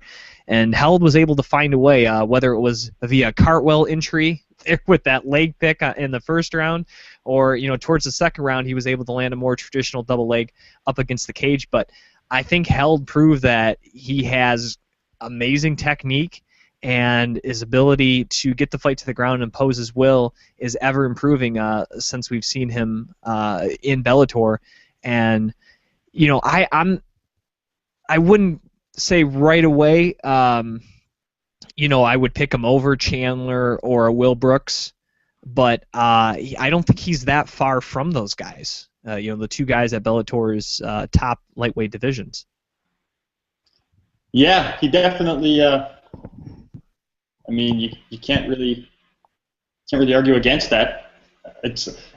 I wonder if somewhere Bellator, the new president, CEO Coker, is a little upset that he couldn't have the Pitbull brothers be dual champions in the organization for obvious reasons. But yeah, unfortunately, Patricky wasn't able to follow up in his brother's footsteps. That he just got their bantamweight.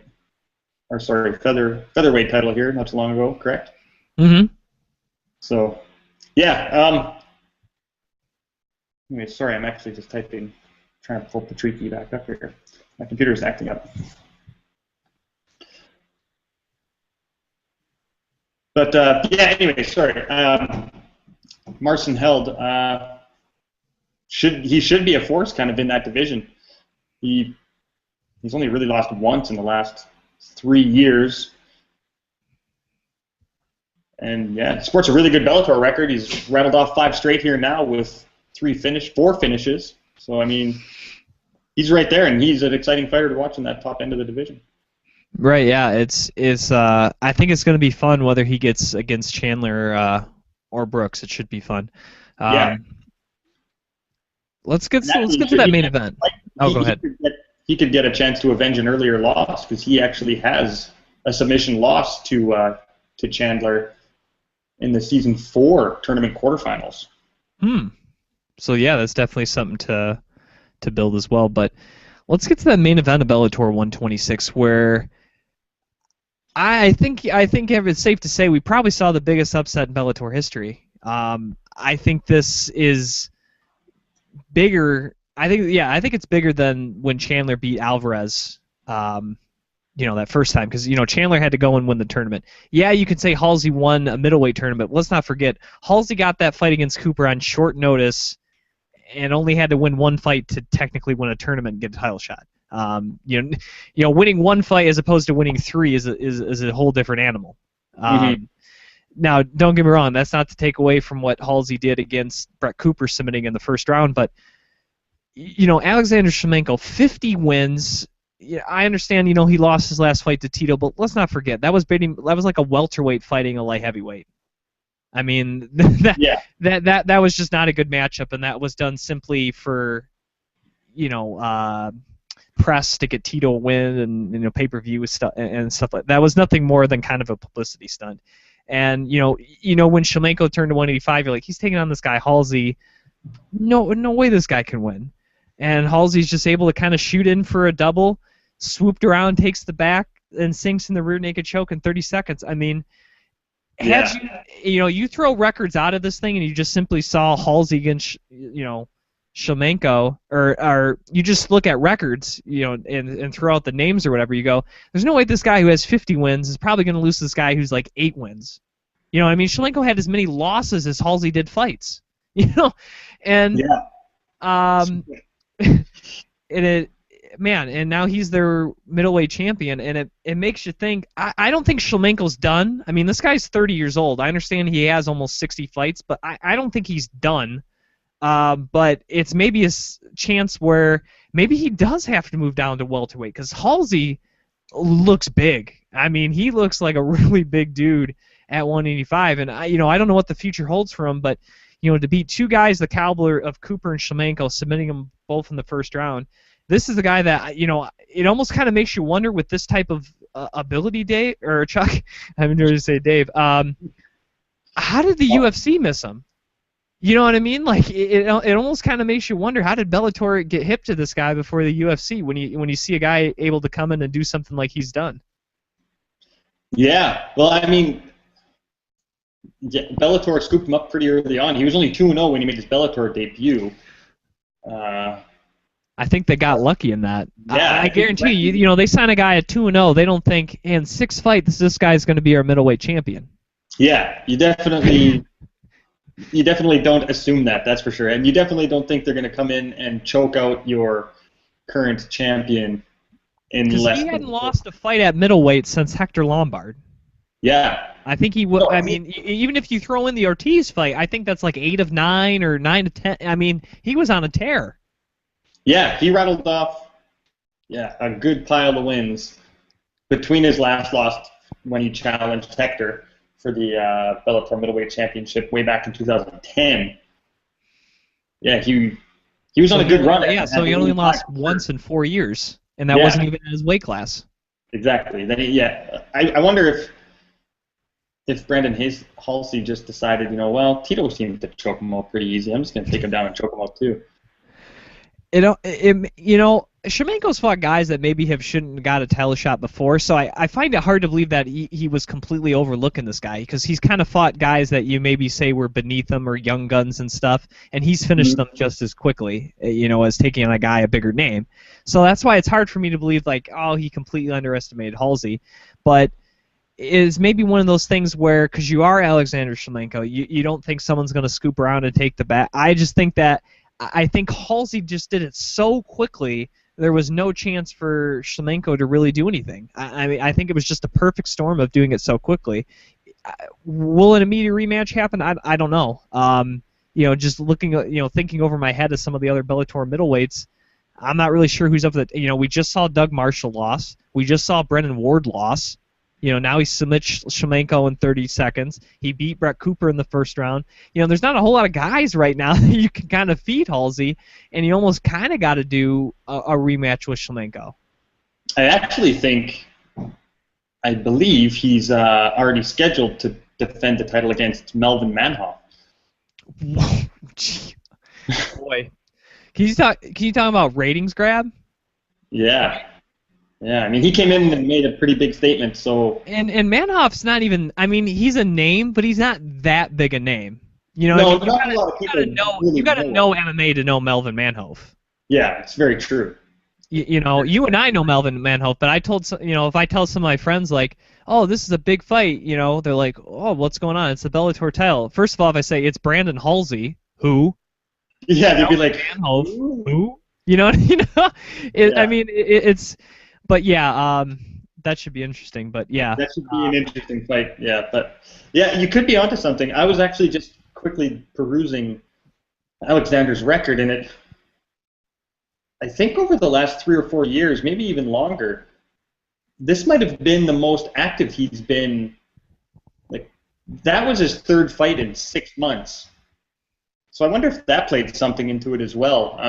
Like you say, I can't imagine that he had taken Brandon Halsey lightly, especially after just suffering his first loss in 4 years as well. He would want to be coming back and get a win again, you would assume. I mean, you always want to win, but especially after a loss, and you're the champion and you're coming back to your division after a loss, you really want to kind of put a stamp on that. So I tend to agree with you that I don't think he would have taken him lightly. I'm just wondering now, because he fought March, May, and September of this year, and that is about the quickest turnaround for 3 fights for him that I've seen in quite a while. So I wonder if that maybe the quick turnaround for him didn't do something. That's true, because I mean, he still lives and trains in Russia. So anytime he's flying over, that's like what, a 15, 18-hour flight? Yeah. It's not like he's living in the U.S. And even if you get here, a week ahead of time or 12 days ahead of time to acclimate yourself to the time zones and all that. I mean, it's still that. We just saw Dave here. He had to leave the show early because of jet lag, and all he did was fly to 2 different cities in the U.S. with driving. You know what I mean? So I can only imagine what an 18-hour flight. From Russia to Phoenix. Yeah. Like, well, exactly. Yeah, and then home again. And then right back home right after, or the next day. Your system would be all messed up for a week or so, you would think. But yeah, I mean, I don't. That's just something I just noticed here quickly. It might have absolutely nothing to do with it, but. Well, let's move ahead to Bellator 127 this Friday from Temecula, California. 4 fights will be shown on the main card. The first 3 has a cast of ex-UFC fighters, as Rob Emerson will take on Rafael Silva. Then we have former Bellator light heavyweight champion Christian Mpumbu. He will be making his middleweight debut against former Ultimate Fighter winner Kendall Grove. And then we have Carl Parisian will be taking on Fernando Gonzalez. And the main event, we have former, just for one fight, Bellator featherweight champion Daniel Strauss, as he takes on Justin Wilcox, who I guess is trying another run here at 145. He dipped back up to 155 for a while and beat our good friend Jason Fisher right here at Michigan Top Team in Dearborn. So looking over the main card, cast ex-UFC fighters, but I'm actually intrigued. For the bad, I guess Kendall Grove has been, up and down. Obviously, did not pan out as well as the UFC would have hoped after winning the Ultimate Fighter. He's never not been exciting. I don't think you could ever make that claim about Kendall Grove, whether he wins or loses. So I think against Christian Mpumbu, I think it should be an exciting fight, whether Grove wins or loses. And then, Mpumbu, here's a guy who won the Bellator tournament, the first one, became the light heavyweight champion, never defended it, had one one-off fight against Travis View, lost it, and then he finally had a title fight against Attila Vague and got absolutely dominated. Very interesting story for Christian Mpumbu. And now he's dropped, and I think he had a fight against Rampage where he got knocked out as well. He's going to retire Rampage. Right, yeah. Well, that didn't work out very well. So he's dropping now down to middleweight. So I am kind of intrigued by that a little bit. And like I said, Kendall Grove usually at least brings a fight winner loose, so that's kind of interesting. Rob Emerson, fighting at 135. This is a guy who used to compete at the UFC 155. Yeah. I don't know what to expect from him, really. Never, actually. Yeah. And Rafael Silva, I tell you what, I think had he not taken that fight on a week notice against Joe Warren, I think he could have beat Joe Warren, and he would be fighting Dantes and not Joe Warren. I think that's a very real possibility. So I think Silva, I really think he wants to win, because I think if he can beat Rob Emerson, considering how close that fight was against Warren, I think it plays out that the winner of Warren Dantes, that's who he gets next. So I think there's really a lot on line for Silva there. Yeah, well, and actually, I'm guilty of not really following Rob Emerson's career very closely since he was released from the UFC. But just looking at it here now quickly, he's actually 1, 2, 3, 4, 5, 6, 7-1 since that time, with quite a few finishes, quite a few submission finishes actually. And obviously, dropping divisions. Now, I think he did fight some at 45, but now he's all the way down to 35. Yeah, yeah. So he's got to be a big guy in the class. I mean, so. You would think you should have a size advantage, generally speaking, in most of the division. So it could play for Emerson too. You add in the ex-UFC fighter again. That always somehow makes a difference. So if Emerson can get a win over Silva, he could very easily have his next fight be for the Bellator championship. Yeah, he really could. He could too. Yeah, I mean they're both without these tournaments now. It'll be interesting to see exactly what Scott Coker is going to quantify earns a fighter a title shot. I know I was kind of critical of him back in the Strikeforce days because there was a fair amount of guys that got Strikeforce title fights coming off of losses and just bizarre situations that you found them challenging for titles and stuff. I hope that kind of stuff, that kind of matchmaking doesn't filter through to Bellator at all. But yeah, it'll be interesting to see. I mean, really, the only one we've seen them make outside of a tournament winner and a champion was the one that I got to see here in Michigan with Newton and Beltran. Right. Yeah. Hopefully, like you said, hopefully that's not a sign of like things to come. Guys, just no one has on the radar about fighting for a title, and next thing you know, they're fighting for a title. Yeah, 'cause that was all of the sudden, I got the press release and I'm like, wait, what? Did I read that right? Huh? Yeah, but believe me, because I knew an event was coming to Michigan, and then I heard, all right, it's going to be September, it's going to be CompuWare, right in my backyard. I took surface streets to get there, which was great.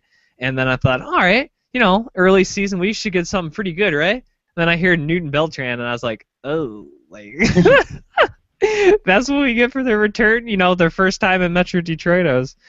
I mean, it ended up, turned about, being an okay night and everything, but definitely was curious, but. Kind of like you said, Beltran's not really known for being boring fights himself, so I mean. Right. Yeah. Absolutely. I mean, that was kind of the saving grace. It was like, well, at least this guy's not, a boring guy or anything. Should push Newton, but Carl Parisian, I don't know. He knocked out Phil Baroni in his last fight. Big deal. And then now he's taking on a guy who's unknown in Fernando Gonzalez. I don't really know what that means. If he wins, does he get Douglas Lehman next? I don't know. Maybe he does. But if he does, in this day and age, in his career, I don't see Carl Parisian beating Douglas Lima. I just don't. Again, if they did schedule it, like we said, it would be like the thing with the Manhole fight. You're trying to get people that watch the UFC and they remember Carl Parisian to try to get that in. Because I mean, Douglas Lima's a beast. And it's a matter of time before he gets to the UFC. Now he's a welterweight champion the UFC wants. You know what I mean? Not Ben Askren. And I'd like to see Douglas Lima get to the UFC because he lost that fight against Askren. Don't get me wrong, and he's going to face tough wrestlers in the UFC. That's a given. But the guy is striking us out of this world. And now that Askren's gone, all these other guys, just don't seem to compare. And we'll see. I mean, he still has Andrei Korzhakov coming up, but after that, it looks pretty thin for him. If he does get by Korzhakov. Yeah, well, I wonder how much his brother being over in the UFC now will bolster his ability to get there. And I think a lot of the hatred between the two organizations before, it almost, I mean, don't get me wrong, Askren was definitely rubbing people the wrong way, but I wonder if some of it wasn't, well, I more than wonder, Rebney and Dana White just button heads, not wanting to give an inch when it came to the other. But yeah, you're right. He's a pretty great fighter, and it would be interesting to see him move over to the UFC. But back to these two guys, yeah, I don't see. I don't know. Does a win over Gonzalez really do much for Parisian? I mean, he does have two. He does have two knockouts in a row. Yeah, that's what I mean. It's not anything that big a deal. I don't know. Maybe he takes on Rick Hahn. If Hahn wants to stay at 170, I don't know if Hahn. He's kind of been in between here so much. Really, I don't know what Rick Hahn's thinking, but maybe he. Yeah, wait, didn't Parisian fight Rick Hahn already? Yeah, I was going to say. I think Rick Hahn knocked Parisian out, right? Because they were really. Okay. They were really pumping that fight up as the. Yeah, now that I'm thinking about it. So I mean, he already lost to Hahn once, so I don't know. We'll see. In Coker's defense, Parisian was already under contract. I think had Coker had the opportunity to look and go, oh, should we really keep Carl Parisian? I don't think he probably would have signed him. Yeah, he tends to come with a bit of headaches, but so recently it seems like he turned it around. So I mean, I'm all about second chances. We'll see. Main event, Daniel Straus, Justin Wilcox. Like I said, it looks like Wilcox is going to dip back to 45 here. Really, the only question about him at 45 was kind of conditioning a little bit because of the dip, and striking. Very strong wrestler. And I think for Straus, when we first seen him in Bellator, he was very much one-dimensional. Didn't really have much of a stand-up game. But I think, especially in that second fight with Kern, even though he lost that fight, I think he really showed a much improved stand-up game and was going toe-to-toe with Pat Kern in the stand-up. And I think he is starting to become a very complete fighter. And really for Straus, this is trying to keep him, against top-level competition. Because I think if Straus beats Wilcox, his next fight probably is against Pitbull. I think there's a tournament winner in there, Daniel Weichel, who has to get that shot. But I think Straus with a win, puts his name right up there. And for Wilcox, you got a situation where most people are not expecting you to win. You're definitely going to be the underdog, and you have a chance. If you can pull an upset, you're on a, you can get a title shot yourself. Because like we said, without the tournaments anymore, and some of these divisions are not having a lot of depth. You beat one good guy like a Daniel Straus, that can really set you up, for having a shot at the title. Yeah, you're exactly right. I wonder what Straus's hair situation is like going into this fight. He had to cut the braids. He had to cut the dreads for the second Curran fight. I'm willing to bet that was the source of his power. That's true, because I think in the first one he kind of had like the Ronda Rousey kind of style, like bun. He kind of had it tied up kind of like that. Yeah, and then he had trouble making weight for the second fight, and he actually went. I don't think it helped him make weight, but they cut the hair to try to make weight. You have to go back, I think, though, and come back after, but nevertheless. Well, that should be good. I think that's a very solid, considering last week's card and I think 2 weeks ago the card. I think this is actually, it doesn't have the title fight that last week's did, but I think it, has some solid names and it has some fun fights, and I think it's a pretty, when you're in season, you have all these fights going back to back to back to back. I think this is actually a pretty solid card for the folks out there in Temecula. I think you're right, and actually, Team Quest product. Sokaju is actually on the card as well. Oh, God. Another former UFC fighter. Oh, God. Sokaju. Man. Don't get me started about Sokaju. What are you talking about? Sokaju is the man. Oh, man. All right, well, let's get back to the UFC here. UFC Fight Night 53 from Stockholm, Sweden. And it will feature the main event of Rick Story against Gunnar Nelson. 4 fights will be shown on this card for the main card, and it will be exclusively shown on the UFC Fight Pass. The first fight of the evening will be in the featherweight division, as Mike Wilkinson will take on Nicholas Backstrom. Looking at Wilkinson, 1-1 in the UFC. His last fight was a loss to Hani Jason all the way back at Fuel TV 10, which was in June of last year, and 4 of his 8 career victories are by submission. Looking at Backstrom, 1-0 in the UFC. His UFC debut was a victory over Tom Ninamaki at UFC Fight Night Berlin, and 4 of his 8 career victories are by knockout. Now, in the last fight for Mike Wilkinson, all the way back in June of 2013, if anyone can remember that, he was caught by a submission by Hani Jason after having some pretty solid top control. And for Nicholas Backstrom, he was actually kind of getting controlled a little bit on the ground before he was able to slip position and get a choke of himself to beat Tom Ninamaki. And that's where I think this fight's going to play out, is the ground. Even though Backstrom has the knockout power, I haven't seen tape of his previous UFC and non-UFC fights, so I don't really know what his stand-up game's like.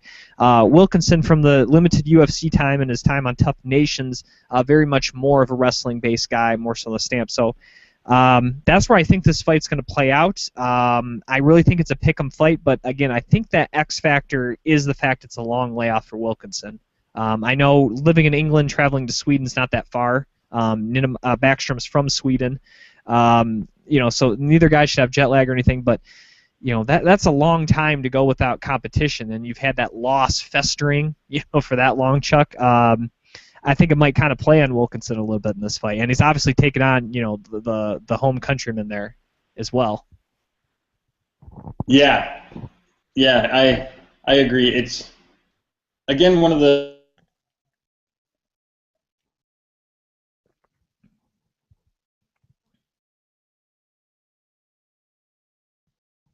fine. I don't want to accuse them of getting favorable matchups in some of these situations, but I'll let you read between the lines there. I think you're right, though. I think it is kind of a pick'em fight, but I think the hometown boy probably has more stacked on his side of the deck than his opponent, and I expect Backstrom should be able to pull the win out there. The next fight of the evening will be in the light heavyweight division, as Ilir Latifi will take on Jan Blachowicz. Looking at Blachowicz, he will be making his UFC debut, currently overall riding a 5-fight winning streak. He has 17 career victories to his credit, and 7 of them are by submission. Looking at Latifi, he is 2-1 in the UFC, 2-fight winning streak. His last fight was a win over Chris Dempsey at UFC Dublin, and 4 of his 9 career victories are by submission. Now, I don't really know a lot about the man from Poland here in Blachowicz. Latifi, as most people remember, he had to fill in very late for his training partner, Alexander Gustafsson, to take on Gegard Mousasi all the way back months and months ago. I think that fight was actually in Sweden, if I'm not mistaken, and he didn't look good in that fight, but taking on Gegard Mousasi on short notice. But senses look very good. Chuck, as I mentioned, 2-fight winning streak, has finished both of those fights. Not taking anyone on huge name-wise, but will still be able to finish them nonetheless. Now taking on Blachowicz. You kind of mentioned favorable matchup in the last one. Well, if you thought the last one was kind of favorable, Wilkinson against Bass, I think this one's really favorable for the home guy there in Sweden to win here. But again, anytime you're taking on a known, there's only so much tape and footage of these guys. I always feel like that's kind of the X factor in preparation and stuff, even for a guy like Latifi, who does have really good, training partners and access to stuff like that. Yeah, I wasn't going to bring it up, but I figured I may as well here. Blachowicz has fought. Come on, say it. Sokaju twice. Oh, that's right. Sokaju. There you go. He was TKO'd once by leg kicks. Oh, there you go. That's the game plan there. Yeah, there you go. The aforementioned leg kicks from earlier on. Yeah, and he's coming off an even longer layoff than the previous non-hometown boy. He hasn't fought since middle of March last year, and that was his only fight in 2013. So. Wow, and now he's making his UFC debut. Yeah, so that, I mean, not ideal circumstances by any stretch. Yeah, that's interesting. And it's on a main. And then how did his fight get on the main card? That even makes you more wonder. I know it's Fight Pass, but I don't know.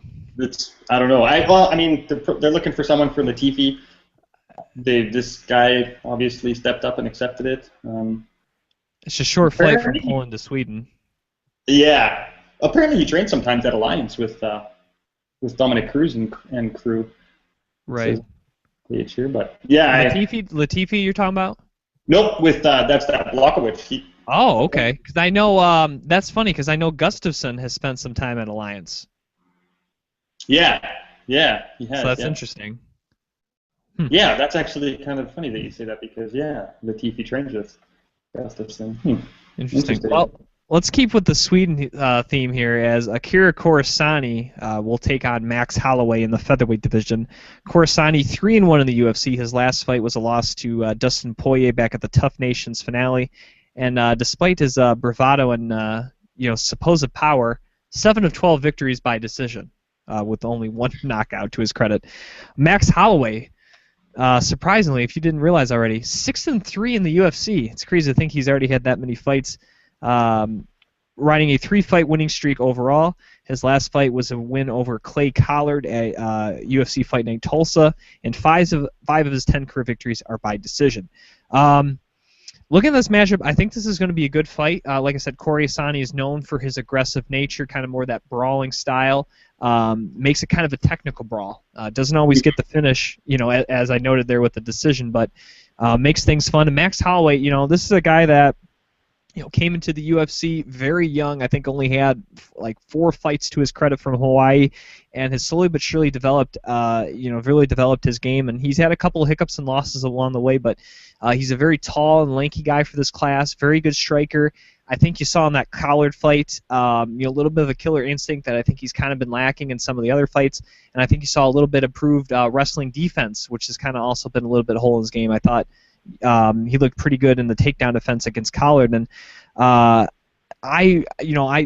think he probably is the favorite in this fight. Corisani's coming off a loss, and I think for Corisani, you got to try to tie up Max Holloway and get in close. I don't think you can try to come in range, and he's a hard guy to get inside, and with Corisani's style, he can definitely get caught with something. And I think you got to try to make this up in the clinch, dirty boxing, and try to wear Holloway this way, because I think if you try to keep with him at range, I don't think he can win that type of fight. Yeah, I agree. I think Holloway would be able to utilize some good footwork in his reach from a range position. And when you look at Holloway's record, I mean, he made his UFC debut against Dustin Poirier. That's a pretty tall task in your UFC debut. And when you look at his 3 losses, they've all come to the top end of the division. The Poirier fight, Bermudez, who's on an impressive streak right now, and McGregor, who, I mean, just knocked Poirier out. So he seems to maybe stumble a little bit when he gets to the more top end of the division, but has some pretty good successes when he's fighting, kind of the guys that are around his level or maybe just a little bit above him. So I would expect that he's tough and he's resilient, and he's shown that he's able to, withstand a pretty good back and forth battle, like in the Feely fight where he came back and won that by submission in the 3rd round. So yeah, I side with Holloway in this one to run his current 3-0 streak to 4. Let's get to the main event of the evening. Rick Story against Gunnar Nelson. 5 rounds scheduled for these two. Gunnar Nelson, the man from Iceland, 4-0 in the UFC, undefeated so far in his career. His last fight was able to defeat Zach Cummings. And of his 13 career victories, 9 submission victories. Rick Story, 10-6 in the UFC. His last fight was a win over Leonardo Teixeira at Fight Night in Atlantic City a couple months ago, and 9 of his 17 career victories are by decision. Now, looking at this matchup, you got the karate stylings of Gunnar Nelson. If you saw his teammate last week, we talked about Conor McGregor. Those two train with each other, and they employ very similar stances. You can throw in, Machida and Stephen Thompson, the guys that kind of throw in that kind of sideways stance. The karate come at you at different angles. The hands are kind of low. Very hard guys to prepare for. And for Rick Story, who's very much a plodding forward guy, leading with his chin, a guy that swings for the fences on every punch, but also has a strong wrestling game. That creates a very interesting matchup on the feet. Because you got kind of a slick, striker with kicks and darting in and out, and then you got kind of the powerhouse that just kind of walks through everything there in Rick Story. And then when you go to the ground, if the striking doesn't go Story's way, he takes this thing to the ground. Gunnar Nelson is actually a multi-time jiu-jitsu champion. People just talk about his striking, but this guy is actually a way more accomplished grappler as he is a striker. And Nelson's a guy Story's been a guy who's been submitted on several different occasions by some other jiu-jitsu guys. You can look. The most recent one, I remember he got submitted by Damian Maia. So Story's a guy that can get submitted. And so it's really, if Story can turn this into a brawl, not allow the slick kicks in there to get going, use his power punches, he always has a puncher's chance, he can win this fight. But if Nelson stays on the outside, or he gets on top and can use his jiu-jitsu to use those skills, he can very easily submit Rick Story. I don't think he can knock Rick Story out. I feel like it's a very tough order to try to knock that dude out, but I think if it's going to be a finish, it's either a Story knockout or a Nelson submission. I really think that's. I find it hard to believe it goes 25. I don't think it does either. My gut feeling is we see a Gunnar Nelson submission. That's what I lean towards. And like you say, I actually remember I first heard about Gunnar about his grappling. It was from Renzo Gracie. They were talking about him and saying how amazing this guy was, and he's like, they called him Little Fedor because he was just nothing fazed the guy. He was always calm, cool, collected, no matter what. I mean, you probably heard about his car accident they had when he was back home. I believe it was this past winter, I think it would have been. They got into a car accident, and the way he tells the story, it's like, if we had have just gone over this way a few more feet, we would have been submerged in this icy, crazy river, and we probably all would have died. Most people that I know telling that story would have a lot of hand motions and a lot of crazy ways of describing things, and he was just like, if we had it would have happened, then we would have all died. Yeah, the guy, he's I know he's from Iceland, but he is ice cold. I mean, when he gets in there, it's like you can't rattle this guy. It seems impossible. Yeah, and it's funny because he trains with McGregor. They're very similar stylings and they're striking, but it's amazing that they're friends and training partners because I feel like they're just two completely opposite guys. You know what I mean? They got two opposite guys on the spectrum there.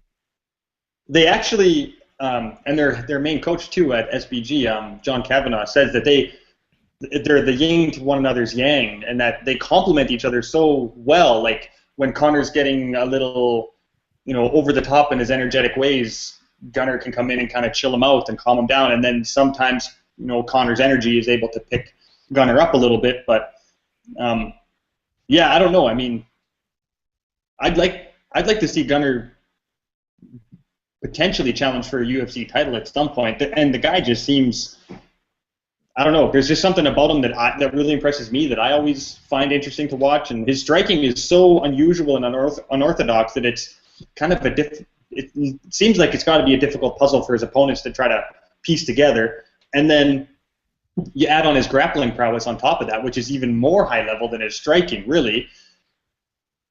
Like, it's almost a question of where can you beat the guy, not where do you beat the guy. Right.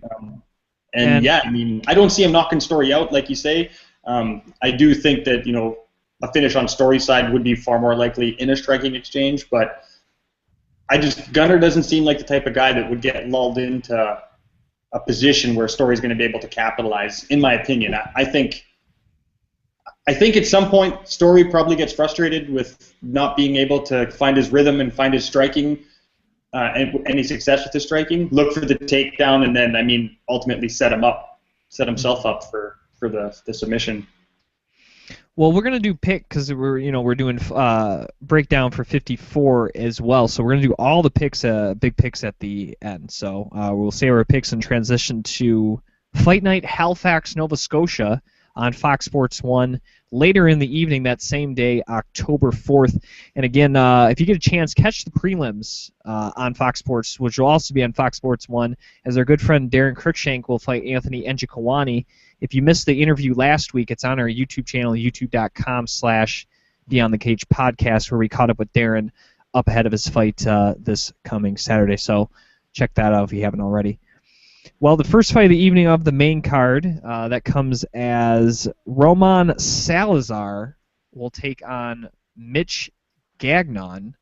And this is, I believe, the second opponent change for Mr. Gagnon, so I wonder what that will change for him in this matchup in the bantamweight division, as Salazar will be making his UFC debut. 4-fight overall winning streak, has 9 career victories, 6 finishes out of those 9 victories with 3 knockouts and 3 submissions. And he's taken on Mitch Gagnon, who's 3-1 in the UFC, now riding a 3-fight winning streak. He was able to take out Tim Gorman at the Tough Nations finale, and of his 11 career victories, 10 are by submission. And Gagnon's a guy that has kind of gone under the radar a little bit here. All of a sudden, 3-1 in the UFC, riding a 3-fight winning streak.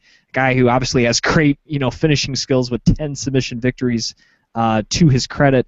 And for Salazar, again, a guy, I believe this is a second opponent change for Gagnon. Taking this fight on short notice. I believe Salazar is Brazilian, if I'm not mistaken. So now he's got to fly all the way up to Nova Scotia. All the way up there in Canada, and has to take on Gagnon. I hate to say, we were told to picks at the end, but if I'm leading here, this is definitely Gagnon's fight here. Salazar has a chance, but it's hard for me to really break down a fight when, like I said, the second opponent changed. And if you go on, the UFC website has the correct opponent here in Salazar, but if you go on to somewhere like Sheerdog or anything, they still have the old opponent as Rob Font. So, there's some websites that don't even have the correct opponent. So, I don't know if that will play a factor or not in Gagnon's preparation for this bout. Yeah, I mean, it's never good to get your opponent switched up, especially that many times. It shows he was expected to face Sterling and then pulled out of the boat, was replaced by Font, and then now onto Salazar here. So, I mean, it's never easy to get ready for a fight to begin with, let alone trying to get ready for 3 fighters over one camp. But yeah, I think you're right. Gagnon, I think, he is a little bit overlooked, and I noticed on his record here, he made his debut at the infamous UFC 149 card that Dana White continually apologizes to Calgary, Alberta, up here in Canada for, because it was kind of a lackluster card. He lost to Brian Caraway on that card. I was in attendance for that event, unfortunately. But yeah, that's my notable fact. Yeah, it's going to be tough for Gagnon. I mean, equally as tough for Salazar, I suppose, stepping up short notice himself. So, should be a pretty interesting fight, though. They're both, seem like pretty well-rounded guys. Can kind of win a fight anywhere. With Gagnon, obviously, more than likely to try to take you down and submit you. Now, Chuck, just before we get to the next fight, obviously, as people know, you are Canadian, and having this fight in Nova Scotia, when you heard it announced, did this kind of surprise you at all? Obviously, Nova Scotia is not one of the bigger provinces in Canada. I think just over 1 million people in the whole province. If I'm not mistaken, there, I'm pretty sure I'm right on that. This kind of surprises the UFC going to Halifax instead of maybe some of the other, say somewhere like a London or like a Hamilton, or I don't think they've done an event in Ottawa yet. You know what I mean? somewhere maybe kind of like that, or maybe a Regina in Saskatchewan, something like that. Yeah, it is. I agree. It is kind of a. I was just looking here. According to the last census, they have 390,096 people that live there. So it's actually smaller than I thought it was, but yeah, it is a small city. I was kind of surprised, especially being that there's no real hometown boy fighting on the card, if you will. Like, Rory McDonald's main eventing it, but he's from British Columbia, which is clear on the other side of the country. Right. I think now is TJ Grant's is he from Nova Scotia? Yeah, I believe he is from Nova Scotia. Okay. It would now, make he sense. would have been the perfect guy to cap it, right? Yeah, but he's still not ready to come back yet, I guess. But yeah, it is. I don't know. It is. It did kind of throw me for a loop. Especially when they were gonna. Yeah, the fight this past weekend was supposed to be in Toronto, and then they moved it. That's what's even more. When you throw that fact in, it's somehow it's like, all right, so Toronto gets shafted, the biggest city in the whole country, but Nova Scotia, and Halifax. Halifax is obviously the smallest city in Canada, but the smallest province, probably next to PEI. Yeah, it's a small province. It's a small city. Yeah, it was kind of surprising when I heard that was the city they had chose. But I mean, those islands, like, you want to talk about the crazy Irishman getting behind Connor. The Easterners do tend to get behind things, and I mean, I know that whole area is kind of fairly fight fan friendly. So, yeah, for whatever reason, the UFC must have something in their data that shows them that would be a good spot to go, and yeah. I don't know. Being here in Detroit, obviously, I'm very close. To pretty much all of Ontario. Well, Ottawa's pretty far. Ottawa would be like 8 hours, but I mean, even that's closer than Nova Scotia. But I would have loved to seen. If it wasn't Toronto, like I said, a Hamilton or a London, or even if they just shot across over the border to Windsor. I think would have been nice. But yeah, I mean, there is other places they could have went. That's for sure. Yeah, hopefully the Nova Scotians come out and do the Canadians proud and sell that arena out. Don't get into too many drunken fights in the stands. Right. All right, let's get to the next fight of the evening here. As a former member of the Tough Nations cast, Nordib Talib, he will be fighting at welterweight against Jinliang Li. Looking at Li, 1-0 in the UFC. His debut fight was a victory over David Machoud at UFC 173, and 5 of his 9 career victories are by submission. Looking at Talib, 1-0 in the UFC. His last fight was a win over Vic Grulich at the Tough Nations finale, and 5 of his 9 career victories are by knockout. I haven't seen Lang's debut fight, but what I've seen of Talib and a couple different organizations, including the UFC, very good stand-up game. Pretty good footwork and head movement, some pretty solid power, especially here in the welterweight division as opposed to the middleweight division, and pretty solid takedown defense. Now with Lang, just kind of looking over him here, obviously he looks to be more of a grappling guy. If he can get to fight to the ground, I don't think Talib's in a position and a skill set that he can really pull a submission off his back. But if it stays standing, I think this fight is all Talib here. Yeah. I remember he broke his foot or something. Did he not in the Ultimate Fighter? Yes, I think that was in the semi-final round because he won his first fight and then he lost the next one. Yeah, he lost to Tyler. I believe right. It was. Mm-hmm. And they wanted to bring him back as the wild card, if I'm remembering right, but then his foot was all jacked up. And then he also was. He tried to get on Tough 19. In the house. Yeah, he was supposed to be. He would have been the first person ever to compete on back-to-back seasons of Tough.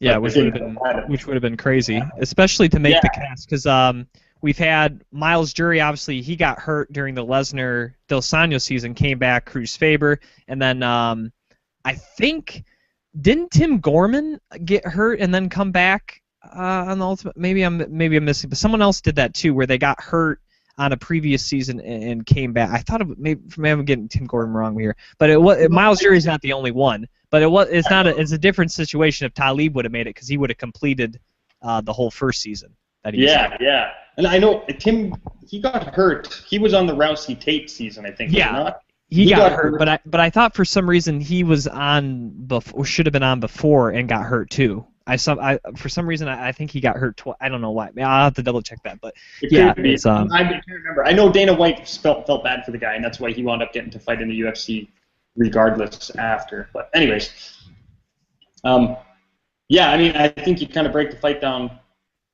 pretty much as well as you can. It should be an interesting fight, I suppose, and yet again in another fight night matchmaking for the local boys.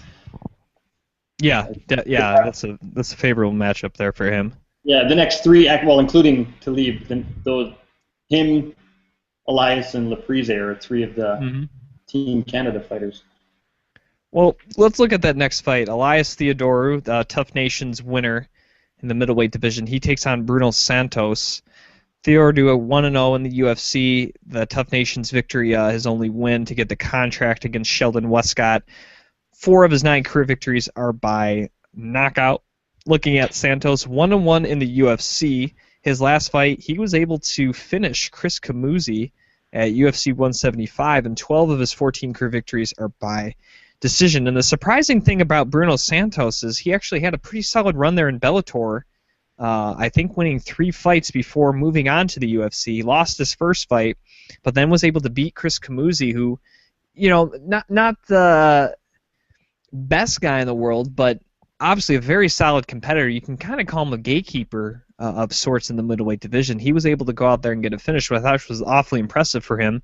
And that's his first UFC loss. That was his first loss in his career, and it almost kind of makes you wonder, Chuck, how Bellator. We talk about UFC maybe not picking up on guys, or Bellator signing cast-offs, but you almost kind of think, why did Bellator let him go? He's now in the UFC, has a chance to go 2-0, and I actually think he has a strong chance against Theodore. You mentioned the Team Canada. I think out of the 3 Team Canada members we have, I think this is maybe the closest matchup here against Santos. The only thing about him is not a big gas tank. Definitely tires later out, and that's one of the reasons why he lost that first fight. And if Theodoro can take this thing into deep waters, use that great top game that he has, and I think use his considerable height and reach advantage he should have over Santos, I think he can win this fight. But if he's sloppy there early on, Santos has shown that he's a guy that can put you away quickly. But like I said, you drag it out, you can get a win on this guy, I think. Yeah. If you drag it on, I think you're right. Elias looked really good in the Westcott fight. It almost seemed to me like he was a completely different fighter from on the show. But then I think he also had mentioned a couple times during that season of The Ultimate Fighter that his whole goal was to maybe not be the most exciting fighter through that, but to try to just consistently position himself so he was as less. My English isn't working today. It's my second language for some reason. It's known as so that he wasn't too beat up going into the next round, pretty much. Little injuries nagging here and there. But yeah, when he came out in that Westcott fight, he just put a beating on Westcott and looked really, really good in that fight. So I mean, it could be a tough out for Santos, but I mean, yeah, the Chris Camozzi win is definitely a feather in your cap, that's for sure. Because I mean, like you say, kind of a bit of a gatekeeper, but there was a time when Camozzi had ran his record to 4 wins straight, and they were talking, maybe could potentially in 2014 or late 2013 could be knocking on the door of a title shot. So, yeah, to be able to beat a guy like that does say a lot about where Santos is at right now in his career. That's definitely, looking at the records, it seems to definitely be the toughest fighter that either of them has fought. So, yeah. It should be a good one anyways. Well, let's stick with the Team Canada theme. As the other winner from Tough Nations, Chad Laprise, he will take on Yosino Cedeno. if I said that correctly, probably not. Anyways, Chad's 1-0 in the UFC. His win was to get the contract there on Tough Nations against Olivier Aubin-Mercier. 4 of his 8 career victories are by knockout. And on the show, he won at 170, but he will be making his UFC debut at 155 here against Cedeno, who is 1-0 or 1-1 in the UFC. His last fight was a victory over Gerard Sanders at the Fight Night back in Atlantic City, and 7 of his 10 career victories are by knockout. So it looks like Cedeno here, again, I haven't seen tape of him despite the 2 fights in the UFC. It looks as though he's going to try to keep the standing.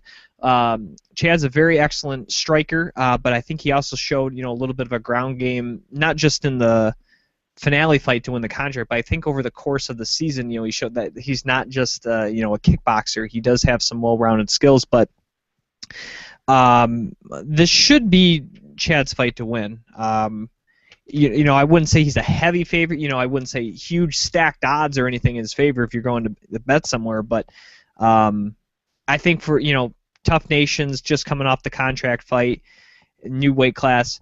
Like you said, even though Theodore's in the same situation, I think Chad's getting a little bit easier of an opponent when you look at the 2 Tough Nations winners here. Yeah, I think you're right. And again, going back to the whole Bellator thing, Laprise went 2-0 for Bellator in 2012. Yet here he is in the UFC. It's weird. Yeah, it's kind of a bizarre thing. It's a bizarre trend I'm noticing now, just because you had pointed it out a little while ago. But yeah, I agree. It looks like of the 2 tough Canada versus Australia winners, Laprise seems to have the more favorable matchup. But yeah, I guess we'll see how it all plays out. It's just yeah, that one. Yeah, I don't know. We'll see. And also real quickly, do you get the feeling just kind of looking over some of these names that they have assembled for this card, and like I'm not like I never hope anything's a horrible event or all the fights are bad, but I get a feeling like this may be kind of a downer card. Just looking through some of these names and matchups, I could be wrong, but it gives me the sense that we might get a string of like 6 decisions here. Yeah, you know what I mean? That's just kind of what it feels like to me. It feels like that type of card.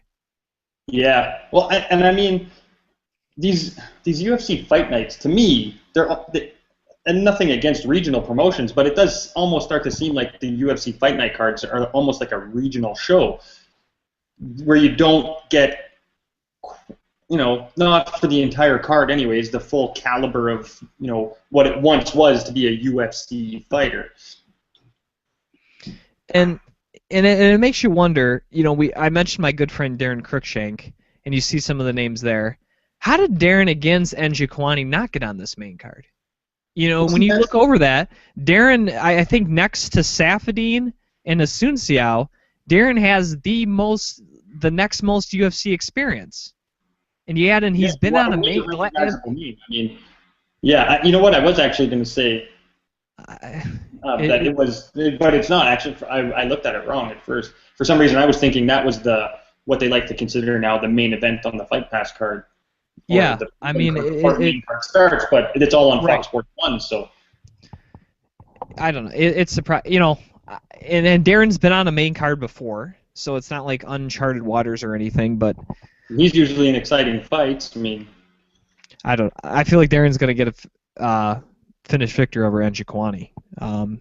That's just my feeling. But anyways, let's move on here. Co-main events of the evening: Rafael Asunciao against Brian Caraway. I think this is a very pivotal fight in the bantamweight division because Asunciao holds that huge victory over T.J. Dillashaw. Now I know we talked about Cruz maybe getting the next shot at Dillashaw, but if Asunciao wins, I think he's guaranteed to tell a shot for his next fight. He was already supposed to get one, and that's when Dillashaw stepped in and won the title. So to me, I'm really surprised that they booked this fight, but here we are. Asunciao Carriao, 6-0 in the UFC is Asunciao, 6-fight winning streak since losing his first fight in the UFC. His last fight was a victory over Pedro Munhoz at UFC 170.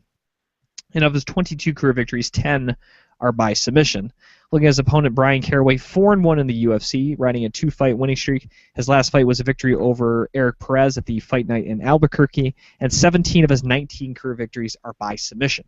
Now, if you're Rafael Asunciao, yeah, you got jiu-jitsu. We have seen that on display before, not only in the UFC but in the WC, but you got to keep this thing standing. I think we saw in the Eric Perez fight that Brian Caraway, he just seems lethargic on the feet. It's like he doesn't really have much to offer, and you kind of know he's just biding his time until you get close to him. He can kind of leech onto you and battle you with the grappling affair. That's really his MO. That's really what his game about. And if you're Sun Xiao, a guy who has developed a pretty solid stand-up game, keep your distance, use footwork in and out quick. Do not let Caraway kind of leech onto you and turn into a grappling match.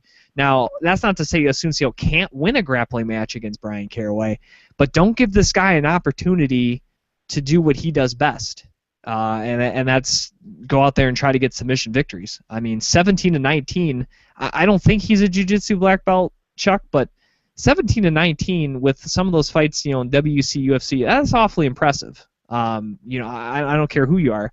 So, take away all chances for him to try to win and keep this thing standing, and you got yourself a shot at a UFC title, I think. Yeah, I mean, I agree.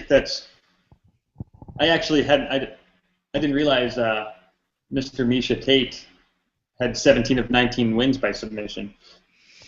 And I don't think he is a black belt, but I mean that can't be a fluke. You can't fluke out 17 times and submit guys. So no, I don't think so. I mean, that's actually a pretty impressive stat. So even though Sun Xiao does have 10 of his own, keep the fight where you're kind of putting more eggs in your basket, really. And I agree. I think probably his easy. I don't want to say easiest path to victory, but his best path to victory would be to keep it on the feet and just try to keep Caraway away from him and not be able to get the takedown. That being said, if Sun Xiao gets a takedown and gets top position, that could drastically change it. But Caraway's pretty well-rounded in his wrestling career, so I mean that could be easier said than done too. The main event of the evening is in the welterweight division, as Rory McDonald will take on former Strikeforce welterweight champion Tarek Saffiedine. Looking at McDonald, 8-2 in the UFC, riding a 2-fight winning streak. His last fight was a victory over Tyron Woodley at UFC 174, and of his 17 career victories, 12 finishes with 6 knockouts and 6 submissions. Looking at Saffiedine, just 1-0 in the UFC since coming over to Strikeforce, but overall riding a 5-fight winning streak. In his debut, he defeated Hyun-Yoon Lim back at Fight Night Singapore, and of his 17 career victories, of his 15 career victories, 9 are by decision. Now, these guys are very similar guys. They are both kind of patient. They like to counter. They have good footwork movement, or good footwork and head movement. They can move in and out of the pocket very well. They're very hard guys to keep down, and take down. With Saffiedine really not being that big of a welterweight, he's a very hard guy to take down, has very great takedown defense. But to me, really the only difference between these two, Chuck, is the kicks. I would say Saffiedine has better kicks than Rory, and I think uses them with more frequency, especially the leg kicks. Those are really on display, especially in his fight against Nate Marquardt to become the last welterweight champion there of Strikeforce. And to me, I think that's really the only difference in this fight is can Rory can he check the kicks? Can he clinch up? Maybe use that a little bit to keep away from the clicks, kind of like what he did against Tyron Woodley there, and use that position. Otherwise, I think it's a coin flip. I know Rory, has his eyes on the title. I know a win maybe gives him a title shot. Another win over a near top 10 guy here in Saffiedine, but I think this is a really close fight. And if you like technical striking, I'm not sure if it gets much better than these two gentlemen in the cage there for the main event. Yeah, that's exactly right. I love this fight and I hate this fight because I like both guys.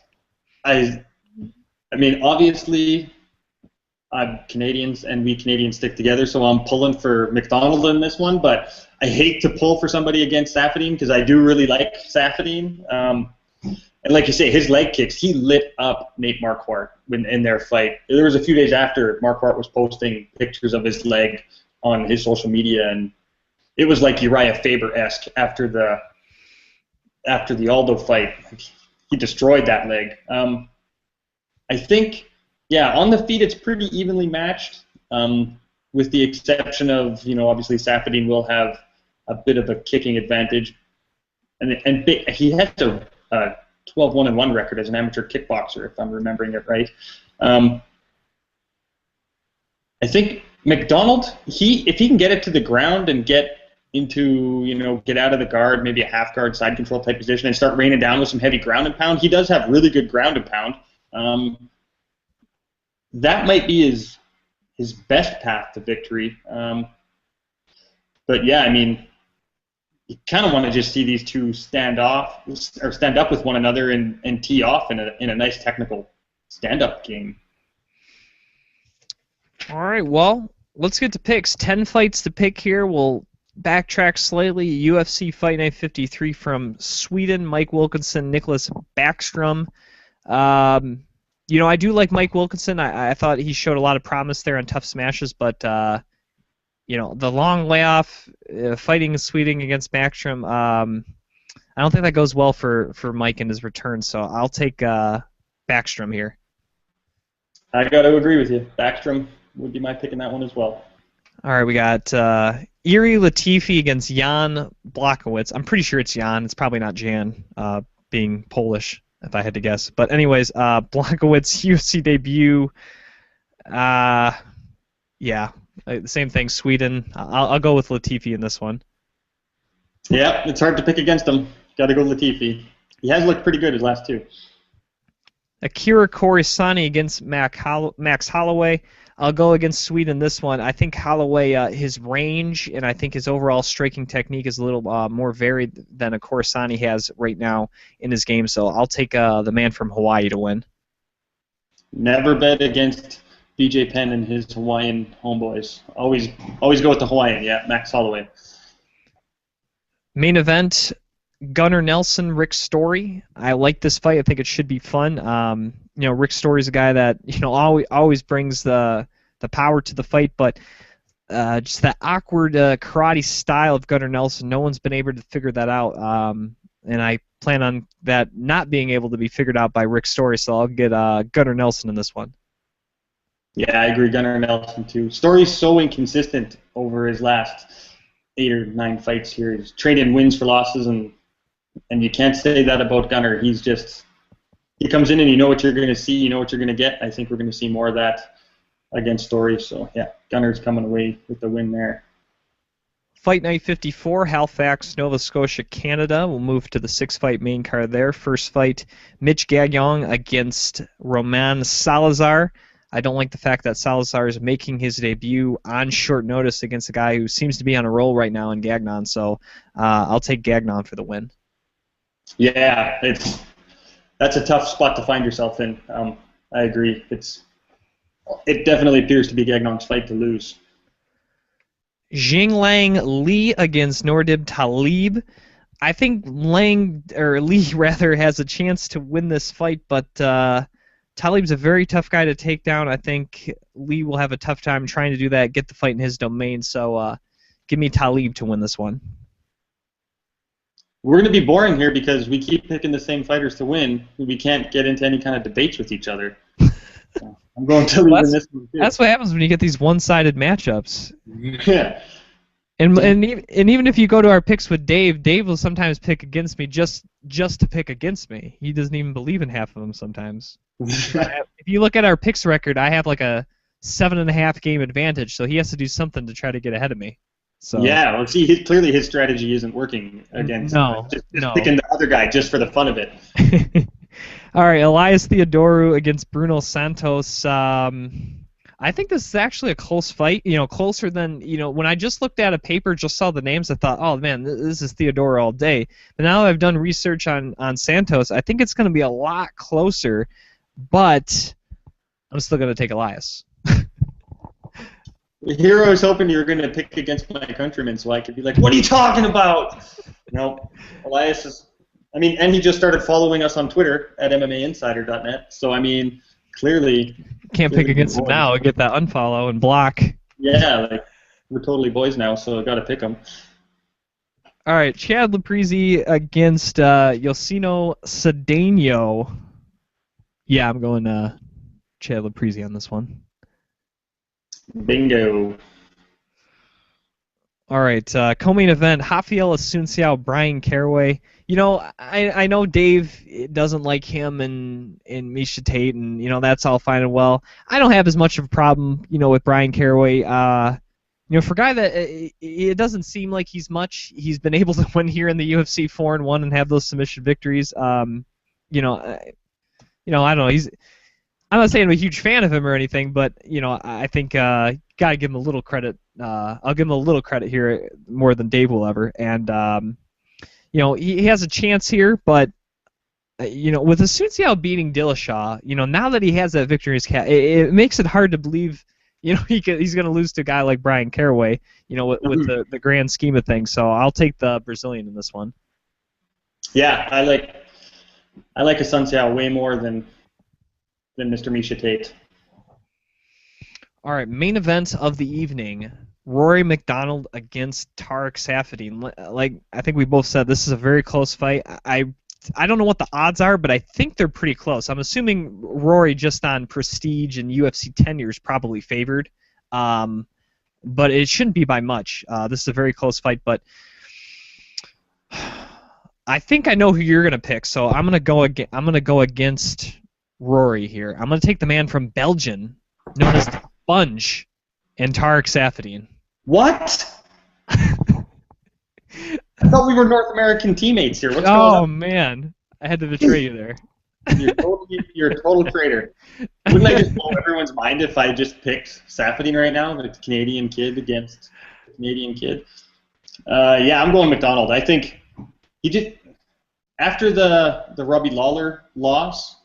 He seems to have gotten back to his old serial killer ways, and yeah, I think McDonald is just on his way to finally fulfilling all of the hype and all of the much anticipatedness of his career, and will be the heir to the GSP throne here in the very near future. So I'm going with McDonald, and I think it's probably going to be a pretty dominant win. I'm suspecting, with lots of ground and pound to your boyfriend Saffiedine's face.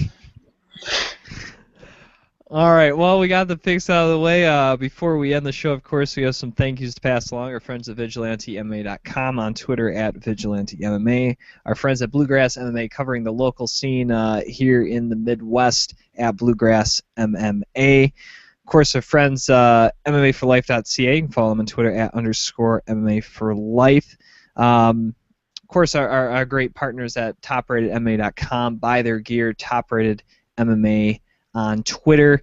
A portion of their proceeds go to the Hire Heroes Foundation to benefit U.S. Armed Forces veterans, help find them a job. And, of course, AJ Hiller at MMASignaturesUSA.com, always doing the best there in signed memorabilia. And, man, you know, I probably sound biased here, but I've literally gotten probably like 10 things now from AJ now that we've started dealing with him, and all his stuff's legit. And I'm not just saying that. This is not just for me as a friend of him, but as a buyer of memorabilia, you know, like kind of like the stuff I got behind me there. His is the best on the internet, so definitely check him out. And of course, Chuck Grace from MMAinsider.net at MMAinsiderNet on Twitter for filling in for the juice there. Dave Sadler, who going through a little bit of jet lag and couldn't complete all 5 rounds this week. What a baby. No, but thanks for coming on, Chuck. Really appreciate it. And of course, Dave's on Twitter at VigilanteJuice. I'm on Twitter at Jim Graham. And as I mentioned, Chuck Grace running things over there at MMAinsider.net. So before I end, anything else you'd like to add, Chuck? Yeah, I just wanted to say 2 quick things. I don't know if you might, well, you probably know the guy, or you've heard of him, Garrett Hull of G-Money, the fighter with Down syndrome out of Florida. Yes. I have heard of him.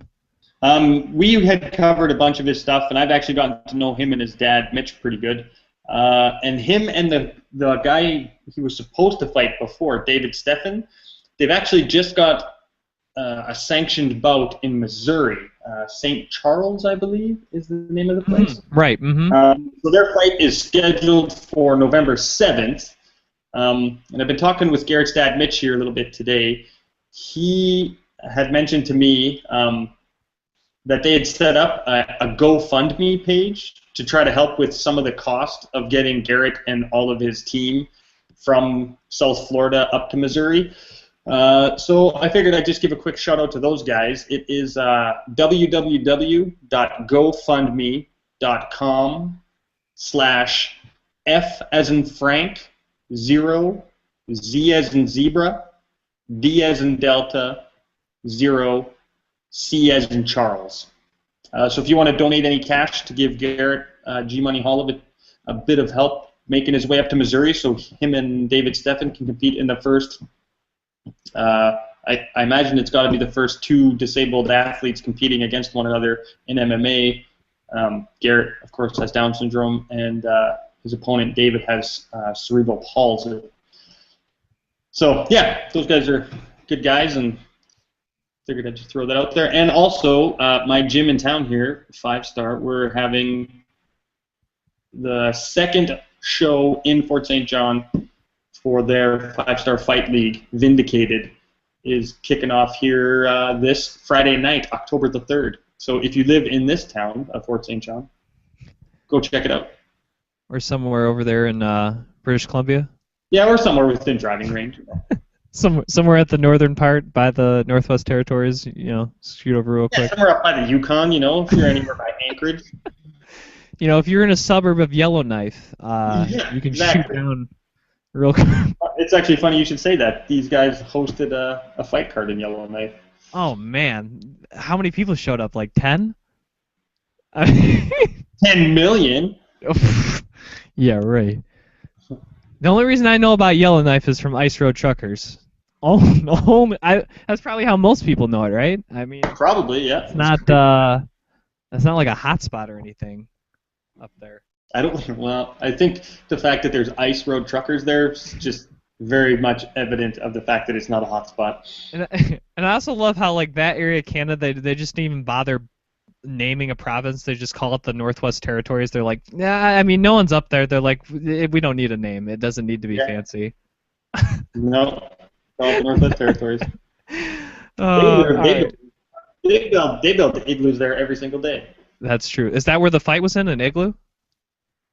I believe it was in a giant igloo, yeah.